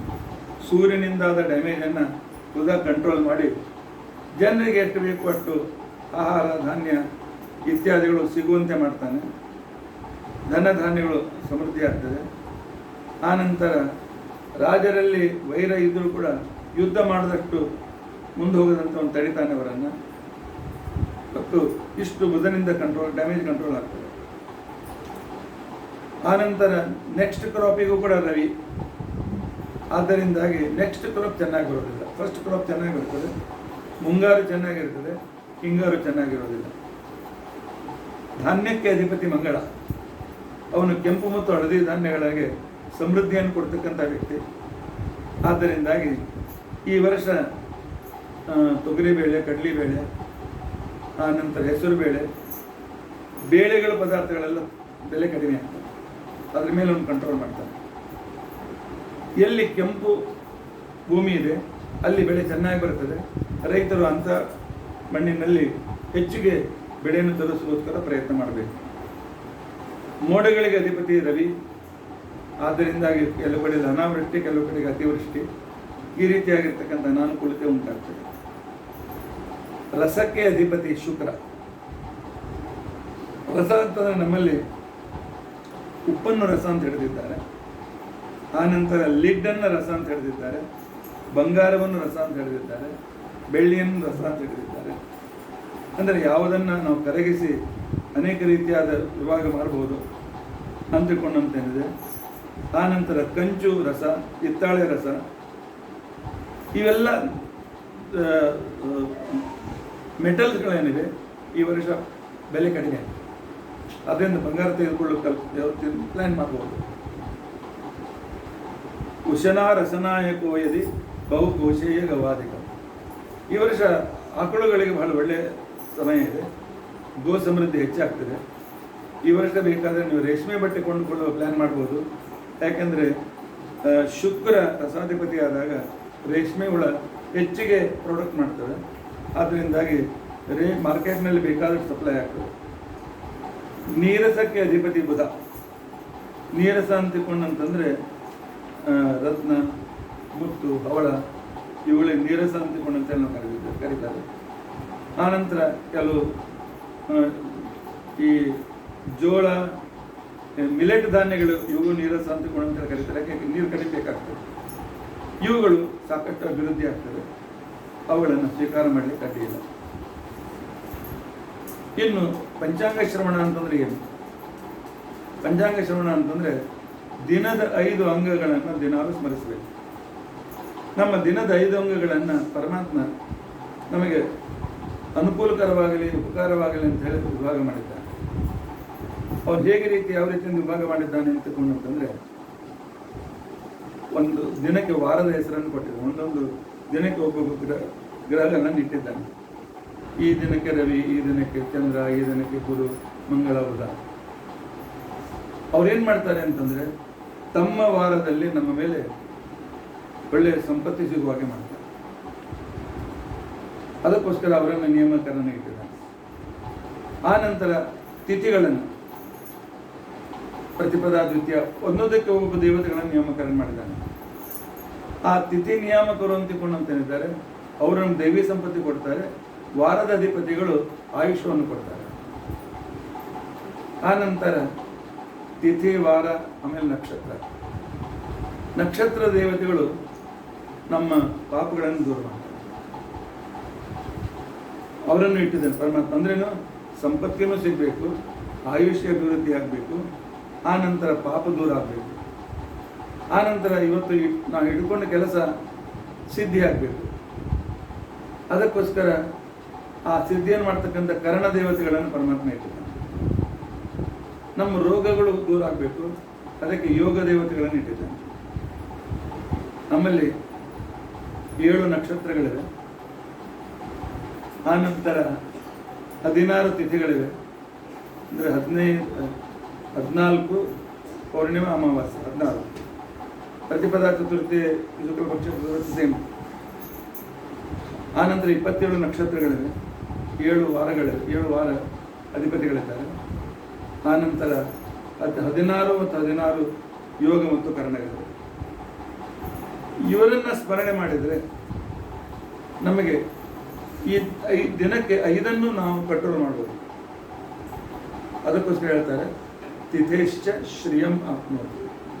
ಇವತ್ತು ಯಾವ ತಿಥಿ ಇದೆ ಪಂಚಾಂಗ ನೋಡಿ ಆ ತಿಥಿಯನ್ನು ತಿಳಿದುಕೊಂಡು ಪ್ರತಿಪದ ದ್ವಿತೀಯ ಸಮಯ ಸಿಕ್ಕಾಗ ಹೇಳ್ತೇನೆ.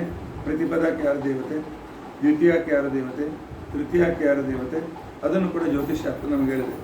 ಅವತ್ತು ಆ ದೇವತೆಯನ್ನು ನಾವು ಸ್ಮರಣೆ ಮಾಡಿದರೆ ಅವತ್ತು ನಮ್ಮ ಹಣಕಾಸಿನ ವ್ಯವಹಾರ ಕಂಟ್ರೋಲ್ನಲ್ಲಿರ್ತವೆ. ವಾರ ಆಯುಷ್ಯವರ್ಧನೆ.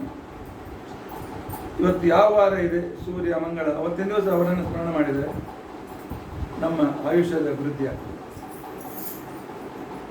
ವಾರಾದ ಆಯುಷ್ಯವರ್ಧನೆ. ಆ ನಂತರ ನಕ್ಷತ್ರ ಹರತೆ ಪಾಪ. ಇವತ್ತು ಯಾವ ನಕ್ಷತ್ರ ಇದೆ, ಆ ನಕ್ಷತ್ರಕ್ಕೆ ದೇವತೆ ಯಾರು, ಅದನ್ನು ಸ್ಮರಣೆ ಮಾಡಿದರೆ ನಮ್ಮ ಪಾಪಗಳು ದೂರವಾಗ್ತವೆ. ಇವತ್ತು ಯಾವ ಯೋಗ ಇದೆ, ಆ ಯೋಗ ದೇವತೆಗಳಿಗೋಸ್ಕರ ಅದನ್ನು ಸ್ಮರಣೆ ಮಾಡಿದರೆ ಯೋಗ ಅಥವಾ ರೋಗ ನಿವಾರಣೆ. ಅದಕ್ಕೋಸ್ಕರ ಎಷ್ಟೋ ಸಲ ಹಾಸ್ಪಿಟಲಿಗೆ ಅಡ್ಮಿಟ್ ಮಾಡಿಸ್ತಾರೆ. ಮುಂದೆ ಏನಾಗ್ತದೆ ಅಂತ ಕೇಳಿಕ್ಕೆ ಬಂದಾಗ ನಾವು ಕೇಳ್ತೇವೆ ಯಾವ ದಿವಸ ಅಡ್ಮಿಟ್ ಮಾಡಿದ್ದಾರೆ, ಅವತ್ತು ಯಾವ ಯೋಗ ಇದೆ, ಉತ್ತಮ ಯೋಗ ಇದೆಯೋ, ಮಧ್ಯಮ ಯೋಗ ಇದೆಯೋ ಅಥವಾ ಅಧಮ ಯೋಗ ಇದೆ ನೋಡಿ ಸ್ವಲ್ಪ ದಿವಸ ಲೇಟ್ ಆಗ್ಬೋದು ಅಥವಾ ಬೇಗ ಆಗ್ಬೋದು. ಅದರ ಮೇಲಿಂದ ನಾವು ಜ್ಯೋತಿಷ್ಶಾಸ್ತ್ರ ಡಿಸೈಡ್ ಮಾಡ್ತೀವಿ. ಯೋಗ ರೋಗ ನಿವಾರಣೆ. ಆ ನಂತರ ಕರ್ಣಾತ್ ಕಾರ್ಯಸಿದ್ಧಿಶ್ಚ. ಇವತ್ತು ಕೆಲಸ ಆಗ್ತದೋ ಇಲ್ಲ ಅಂತಂದರೆ ಅವತ್ತಿನ ಕರ್ಣದ ಮೇಲೆ ಅವಲಂಬಿಸಿ. ಆದ್ದರಿಂದಾಗಿ 5 ದಿನ ನೆನೆಸಿದರೆ ಅದನ್ನು ಬಹಳ ಅಲಸಿಗಳು ಮತ್ತೆ ಸಂಧ್ಯಾವನ ಮಾಡೋದಿಲ್ಲ. ಅದರಿಂದಾಗಿ ನಕ್ಷತ್ರ ತಿಥಿ ನೋಡ್ಕೊಳ್ಕೋಗೋದಿಲ್ಲ. ಹೋಗಲಿ ಸಂಧ್ಯಾವಂದನೆ ಮಾಡೋರಾದರೂ ಕೂಡ ನಾವು ಏನು ಮಾಡ್ತೀವಿ ಅಂತಂದರೆ ಒಂದು ವಾರ ಗೊತ್ತಿರ್ತದೆ, ಪ್ರತಿಪದ ದ್ವಿತೀಯ ಅಂತ ಗೊತ್ತಿರ್ತದೆ, ಅಷ್ಟು ಹೇಳ್ತೇವೆ. ಆಮೇಲೆ ಶುಭ ಯೋಗೆ, ಶುಭ ಕರಣೆ, ಶುಭ ನಕ್ಷತ್ರ ಕಾಮನ್ ಹೇಳ್ಬಿಟ್ಟು ಮಾಡ್ಕೊಳ್ತೀವಿ. ಅಂದರೆ ನಮಗೆ ಪಂಚಾಂಗ ತೆಗೆದು ನೋಡುವಷ್ಟು ಪೇಷನ್ಸ್ ಇಲ್ಲ, ಅದನ್ನು ಬೆಳೆಸ್ಕೊಳ್ಬೇಕು. ಆನಂತರ ಹಣಕಾಸಿನ ದೃಷ್ಟಿಯಿಂದ ವಿಚಾರ ಮಾಡೋದಿದ್ರೆ ಈ ಸಲ ಇಷ್ಟು ನಕ್ಷತ್ರಗಳಿಗೆ ಧನಯೋಗ ಇದೆ. ಅವರು ಅನುಕೂಲ, ಧನದಿಂದ ಅನುಕೂಲ ಆಗ್ತದೆ. ಭರಣಿ, ಕೃತ್ತಿಕ, ಮೃಗಶಿರ, ಆರ್ದ್ರ, ಪುನರ್ವಸು, ಅಶ್ಲೇಷ, ಹಸ್ತ, ಚಿತ್ರ, ಪೂರ್ವ ಫಲ್ಗುನಿ, ಹಸ್ತ, ಚಿತ್ರ, ಆನಂತರ ಉತ್ತರ ಭಾದ್ರಪದ ಮತ್ತು ರೇವತಿ. ಇಷ್ಟು ಜನರಿಗೆ ಈ ವರ್ಷ ಧನಯೋಗ ಚೆನ್ನಾಗಿದೆ. ಅಂದರೆ ಹಿಂದಿನ ಪುಣ್ಯದಿಂದ ಅಥವಾ ಇನ್ವೆಸ್ಟ್ ಮಾಡಿದ್ದು ವಾಪಸ್ ಬರ್ಬೋದು. ಆನಂತರ ಸರ್ವಸಾಮಾನ್ಯವಾಗಿ ನಾವು ಎಚ್ಚರ ವಹಿಸಬೇಕಾದದ್ದು, ಅಶ್ವಿನಿ ನಕ್ಷತ್ರದವರಿಗೆ ಶತ್ರು ಭಯ ಇದೆ.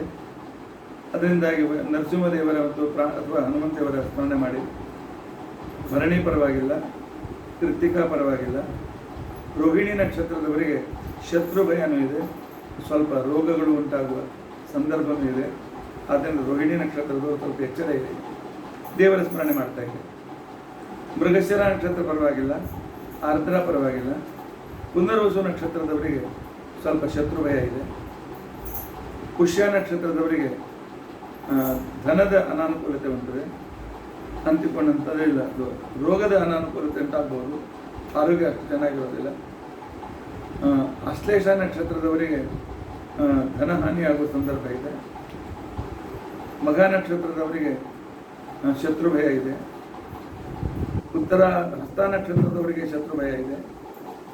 ಚಿತ್ರ ನಕ್ಷತ್ರದವರಿಗೆ ಅವರಿಗೆ ಹಣ ನಾಶ ಆಗುವ ಹಾನಿಯಾಗುವ ಸಂದರ್ಭ ಇದೆ. ವಿಶಾಖ ನಕ್ಷತ್ರದವರಿಗೆ ಆರೋಗ್ಯನೂ ಚೆನ್ನಾಗಿರೋದಿಲ್ಲ, ಶತ್ರು ಭಯನೂ ಇದೆ. ಅಂದರೆ 100% ಅಂತ ಅರ್ಥ ಅಲ್ಲ, ಅವರ ಜೀವನದಲ್ಲಿ ಈ ರೀತಿಯ ಅನಾನುಕೂಲತೆ ಇದೆ. ಅದಕ್ಕೋಸ್ಕರ ಹೆಚ್ಚಿಗೆ ದೇವರ ಆರಾಧನೆ ಮಾಡಬೇಕು. ಮೂಲ ನಕ್ಷತ್ರದಲ್ಲಿ ಅವರಿಗೆ ಶತ್ರು ಭಯನೂ ಇದೆ ಮತ್ತು ಸ್ವಲ್ಪ ಹಣನೂ ಖರ್ಚಾಗ್ತದೆ. ಶ್ರವಣ ನಕ್ಷತ್ರದವರಿಗೆ ಶತ್ರು ಭಯ ಇದೆ. ಶತತಾರ ನಕ್ಷತ್ರದವರಿಗೆ ರೋಗ ರುಜಿನಗಳು, ಅದರ ಮೇಲೆ ಖರ್ಚು ಜಾಸ್ತಿ ಆಗ್ತದೆ. ಈ ರೀತಿಯಾಗಿ ಈ ಕ್ರಮಗಳು ಈ ವರ್ಷದ ಫಲಗಳು ಇವೆ. ಇನ್ನು ಅನುಕೂಲತೆ ಅನಾನುಕೂಲತೆ ದೃಷ್ಟಿಯಿಂದ ಮೇಷರಾಶಿಯವರಿಗೆ ಅನುಕೂಲತೆ ಹೆಚ್ಚು, ಅನಾನುಕೂಲತೆ ಕಡಿಮೆ. ವೃಷಭ ರಾಶಿಯವರಿಗೆ ಅನುಕೂಲತೆ ಕಡಿಮೆ, ಅದಕ್ಕಿಂತಲೂ ಅನಾನುಕೂಲತೆ ಇನ್ನೂ ಕಡಿಮೆ. ಮಿಥುನ ರಾಶಿಯವರಿಗೆ ಅನುಕೂಲತೆ ಜಾಸ್ತಿ, ಅನಾನುಕೂಲತೆ ಕಡಿಮೆ. ಕರ್ಕ ರಾಶಿಯವರಿಗೆ ಅನಾನುಕೂಲತೆ ಹೆಚ್ಚು, ಅನುಕೂಲತೆ ಕಡಿಮೆ. ಸಿಂಹ ರಾಶಿಯವರಿಗೆ ಅನುಕೂಲತೆ ಹೆಚ್ಚು, ಅನಾನುಕೂಲತೆಯು ಅಷ್ಟೇ 50-50. ಕರ್ಕ ರಾಶಿಯವರಿಗೆ ಕನ್ಯಾ ರಾಶಿಯವರಿಗೆ ಅನುಕೂಲತೆ ಜಾಸ್ತಿ, ಅನಾನುಕೂಲತೆ ಕಡಿಮೆ. ತುಲಾ ರಾಶಿಯವರಿಗೆ ಅನುಕೂಲತೆಯೂ ಕಡಿಮೆ, ಅನಾನುಕೂಲತೆಯೂ ಕಡಿಮೆ. ವೃಶ್ಚಿಕ ರಾಶಿಯವರಿಗೆ ಅನುಕೂಲತೆ ಅನಾನುಕೂಲತೆ 50-50. ಧನು ರಾಶಿಯವರಿಗೆ ಅನುಕೂಲತೆ ಹೆಚ್ಚು, ಅನಾನುಕೂಲತೆ ಬಹಳ ಕಡಿಮೆ. ಮಕರ ರಾಶಿಯವರಿಗೆ 50-50. ಕುಂಭ ರಾಶಿಯವರಿಗೂ 50-50. ಮೀನ ರಾಶಿಯವರಿಗೆ ಅನುಕೂಲತೆ ಹೆಚ್ಚು, ಅನಾನುಕೂಲತೆ ಕಡಿಮೆ. ಅಂದರೆ ಪ್ರಪೋರ್ಷನೇಟ್ ಅನುಕೂಲತೆ ಹೆಚ್ಚಿರ್ತದೆ, ಸ್ವಲ್ಪ ವಿಘ್ನಗಳು ಜಾಸ್ತಿ ಆಗ್ತದೆ. ಆನಂತರ ಈ ವರ್ಷದ ನಮ್ಮ ಭಾರತ ದೇಶದ ಜಾತಕದ ದೃಷ್ಟಿಯಿಂದ ಮೇ ತಿಂಗಳ ನಂತರ ನಮ್ಮ ದೇಶಕ್ಕೆ ಅನುಕೂಲತೆ ಬಹಳ ಇದೆ. ಸಾಕಷ್ಟು ನಮ್ಮ ದೇಶದಲ್ಲಿ ಅಭಿವೃದ್ಧಿ ಆಗ್ತಾ ಹೋಗ್ತದೆ. ಮೇದಿಂದ ಡಿಸೆಂಬರ್ ನಮ್ಮ ದೇಶಕ್ಕೆ ಅನುಕೂಲ ಚೆನ್ನಾಗಿದೆ. ಆದರೆ ಸೈಕ್ಲೋನ್ ಮತ್ತು ಫ್ಲಡ್ ಬರುವ ಚಾನ್ಸ್ ಜಾಸ್ತಿ ಇದೆ. ಎಲ್ಲಿ ಫ್ಲಡ್ಡಿನ ದೇಶಗಳಿವೆ ಅವರು ಎಚ್ಚರದಲ್ಲಿರಬೇಕು. ನಾರ್ತ್ ಈಸ್ಟ್ನಲ್ಲಿ ಫಾರೆಸ್ಟ್ಗೆ ಬೆಂಕಿ ಹಚ್ಚುವ ಸಂದರ್ಭಗಳು ಜಾಸ್ತಿ ಇದೆ ಈ ಸಲ. ಅದರಿಂದ ಅದರ ಕಾಳಜಿ ತೆಗೆದುಕೊಳ್ಬೇಕು. ಅಂದರೆ ಯಾರು ವ್ಯವಸ್ಥೆ ಮಾಡಿದ್ರೆ ಅವರಿದೆ. ಭಾರತ ದೇಶದ ಪ್ರಕಾರ ಬೆಲೆ ಸ್ವಲ್ಪ ಏರ್ತದೆ, ಸ್ವಲ್ಪ ಇಳಿತದೆ, ಬಟ್ ನಾರ್ಮಲ್ ಸ್ಥಿತಿಯಲ್ಲಿದೆ. ಅತಿ ಹೆಚ್ಚು ಇರುವುದಿಲ್ಲ, ಅತಿ ಹೆಚ್ಚು ಕಡಿಮೆ ಆಗುತ್ತಿಲ್ಲ. ಈ ವರ್ಷ ಧಾರ್ಮಿಕ ಮುಖಂಡರು ಅಂತೇನಿದ್ದಾರೆ ಅವರಿಗೆ ಸ್ವಲ್ಪ ಸಂಕಟ ಜಾಸ್ತಿ. ಅವರು ಆತ್ಮರಕ್ಷಣೆಗೋಸ್ಕರ ವ್ಯವಸ್ಥೆಯನ್ನು ಮಾಡಿಕೊಳ್ಬೇಕು, ಅವರಿಗೆ ಸಮಸ್ಯೆ ಉಂಟಾಗ್ತದೆ. ರಾಜಕೀಯ ವ್ಯಕ್ತಿಗಳಿಗೆ ಈ ವರ್ಷ ಚೆನ್ನಾಗಿಲ್ಲ, ಅವರಿಗೆ ಜಗಳ ಸಮಸ್ಯೆ ಇನ್ನೂ ಹೆಚ್ಚಾಗ್ತಾ ಹೋಗ್ತದೆ. ಯಾರಿಗೆ ಅನುಕೂಲತೆ ಕಡಿಮೆ ಇದೆ, ಅನಾನುಕೂಲತೆ ಹೆಚ್ಚಿದೆ ಅಂತಿದೆ ಅಂಥವರು ವಿಷ್ಣು ಸಹಸ್ರನಾಮ, ಸುಂದರಕಾಂಡ ಇವುಗಳನ್ನು ಪಾರಾಯಣ ಮಾಡ್ತಾ ಇದ್ದರೆ ಅನಾನುಕೂಲತೆ ದೂರ ಆಗ್ತದೆ. ಹೆಣ್ಮಕ್ಳು ಲಕ್ಷ್ಮೀ ಶೋಭಾನ, ಧನ್ವಂತರಿ ಸ್ವಳಾದಿ ಇತ್ಯಾದಿ ಸ್ತೋತ್ರಗಳನ್ನು ಹೇಳ್ಕೊಳ್ಬಹುದು. ಈ ಸಲ 2 ಏಕಾದಶಿ ಜೂನ್ನಲ್ಲಿ ಬಂದಿವೆ. 6 ಮತ್ತು 7ನೇ ತಾರೀಕು 2 ಏಕಾದಶಿ. ಕೃಷ್ಣಾಷ್ಟಮಿ ಅನುಕೂಲ ಇದೆ. ಮರುದಿವಸ ಸೂರ್ಯೋದಯ ಆದ ಕ್ಷಣಕ್ಕೇನೆ ಪಾರಣೆ ಇದೆ. ಅದರಿಂದಾಗಿ ಅನಾನುಕೂಲತೆ ಏನಿಲ್ಲ. ಉಪಕರ್ಮ ಯಜುರ್ವೇದ ಋಗ್ವೇದ ಒಂದೇ ದಿನ ಬಂದಿದೆ. ಅದರಿಂದಾಗಿ ಒಂದೇ ಕಾಲದಲ್ಲಿ 2 ಆಗ್ಬೋದು. ರಾಯರ ಆರಾಧನೆ, ಪೂರ್ವಾರಾಧನೆ ಸಂಡೆ ಬಂದಿದೆ. ಮಧ್ಯಾರಾಧನೆ ಸೋಮವಾರ ಮತ್ತು ಮಂಗಳವಾರ, ರವಿವಾರ ಸೋಮವಾರ ಮಂಗಳ ಇದೆ. ಋಷಿ ಪಂಚಮಿ ಹಿಡಿಬೇಕು ಅಂತನವರು, ಉದ್ಯಾಪನೆ ಮಾಡಬೇಕು ಅಂತನವರಿಗೆ ಈ ವರ್ಷ ಪೂರ್ಣ ತಿಥಿ ಇದೆ, ಮಾಡಬಹುದು. ಭಾರತದ ದೃಷ್ಟಿಯಿಂದ ನೋಡಿದರೆ ಮೆಡಿಕಲ್, ಸ್ಪೇಸ್ ಮತ್ತು ರಿಸರ್ಚ್ ಸ್ಥಿತಿಯಲ್ಲಿ ಈ ವರ್ಷ ನಮ್ಮ ದೇಶ ಫಸ್ಟ್ ರ್ಯಾಂಕ್ನಲ್ಲಿ ಬರ್ತದೆ, ಭಾಳ ಮುಂದೆ ಬರ್ತದೆ. ಆಧ್ಯಾತ್ಮಿಕ ಪ್ರಚಾರವು ಕೂಡ ಭಾಳ ಚೆನ್ನಾಗಿ ಆಗ್ತದೆ. ನಮ್ಮ ದೇಶದ ಆಧ್ಯಾತ್ಮಿಕರಿಗೆ ಈ ವರ್ಷ ಆಕರ್ಷಿತರಾಗಿ ಬರೋರು ಜಾಸ್ತಿ ಇದ್ದಾರೆ. ಫೈನಾನ್ಸ್ ಅನಾನುಕೂಲ ಇದೆ, ಫೈನಾನ್ಸ್ ಜನರಲ್ ಇದೆ, ನಾರ್ಮಲ್ ಇದೆ, ಸ್ವಲ್ಪ ಹೆಚ್ಚು ಸ್ವಲ್ಪ ಕಡಿಮೆ ಈ ರೀತಿಯಾಗಿದೆ.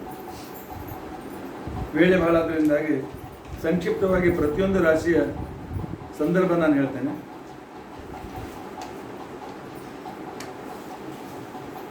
ಮೇಷರಾಶಿಯವರಿಗೆ 60 ಚೆನ್ನಾಗಿದೆ, 40 ಪ್ರಾಬ್ಲಮ್ಸ್ ಇದೆ. ಎಸ್ಪೆಷಲಿ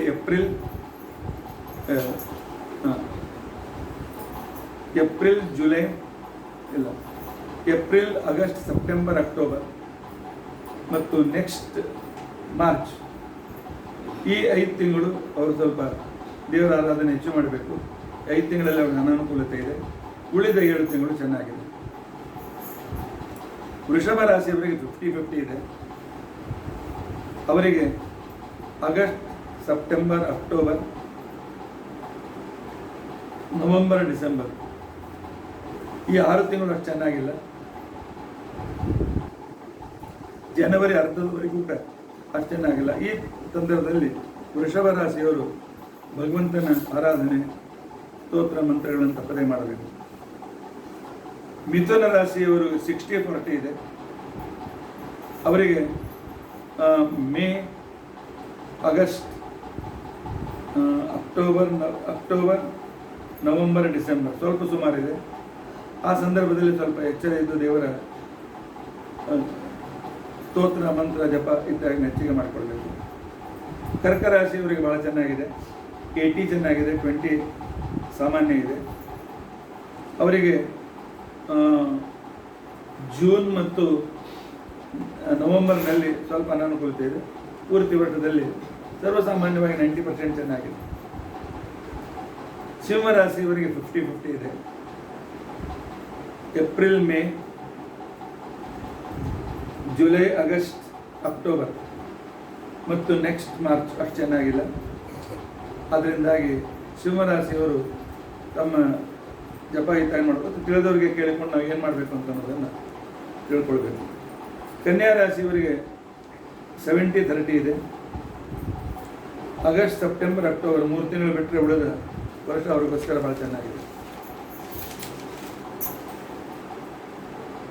ತುಲಾ ರಾಶಿಯವರಿಗೆ 70 ಚೆನ್ನಾಗಿದೆ, 30 ಸ್ವಲ್ಪ ಪ್ರಾಬ್ಲಮ್ ಇದೆ.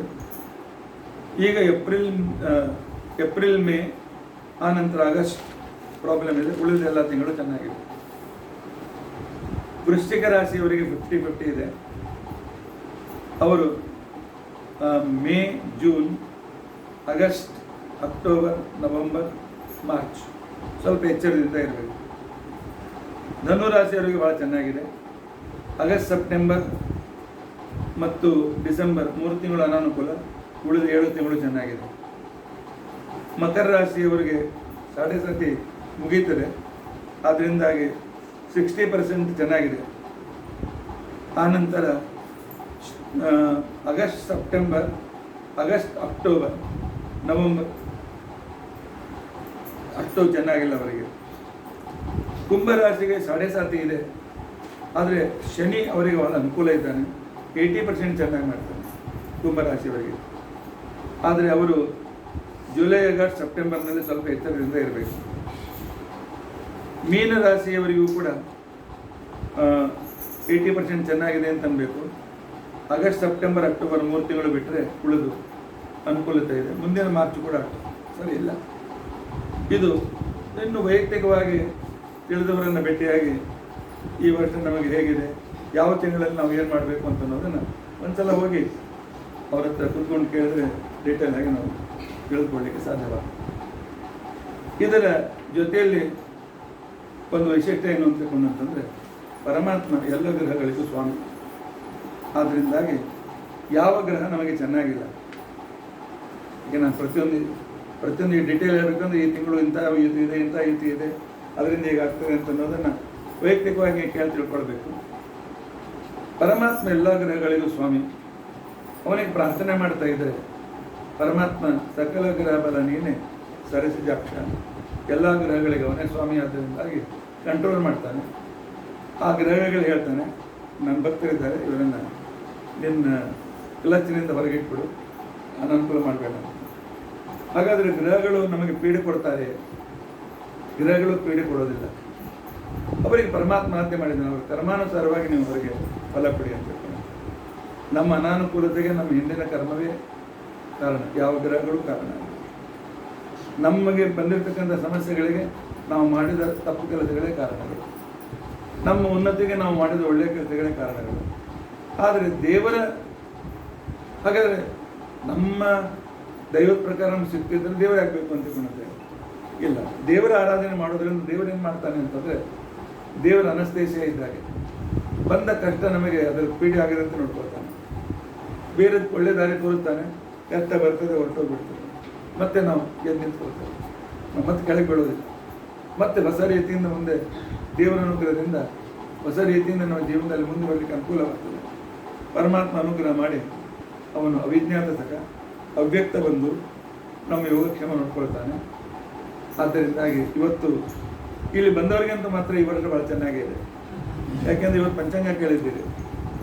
ಇವತ್ತಿನ ಪಂಚಾಂಗ ಹೇಗಿದೆ ಅಂತ ಅನ್ನೋದನ್ನು ಮತ್ತೊಮ್ಮೆ ನಾನು ಹೇಳ್ತೇನೆ.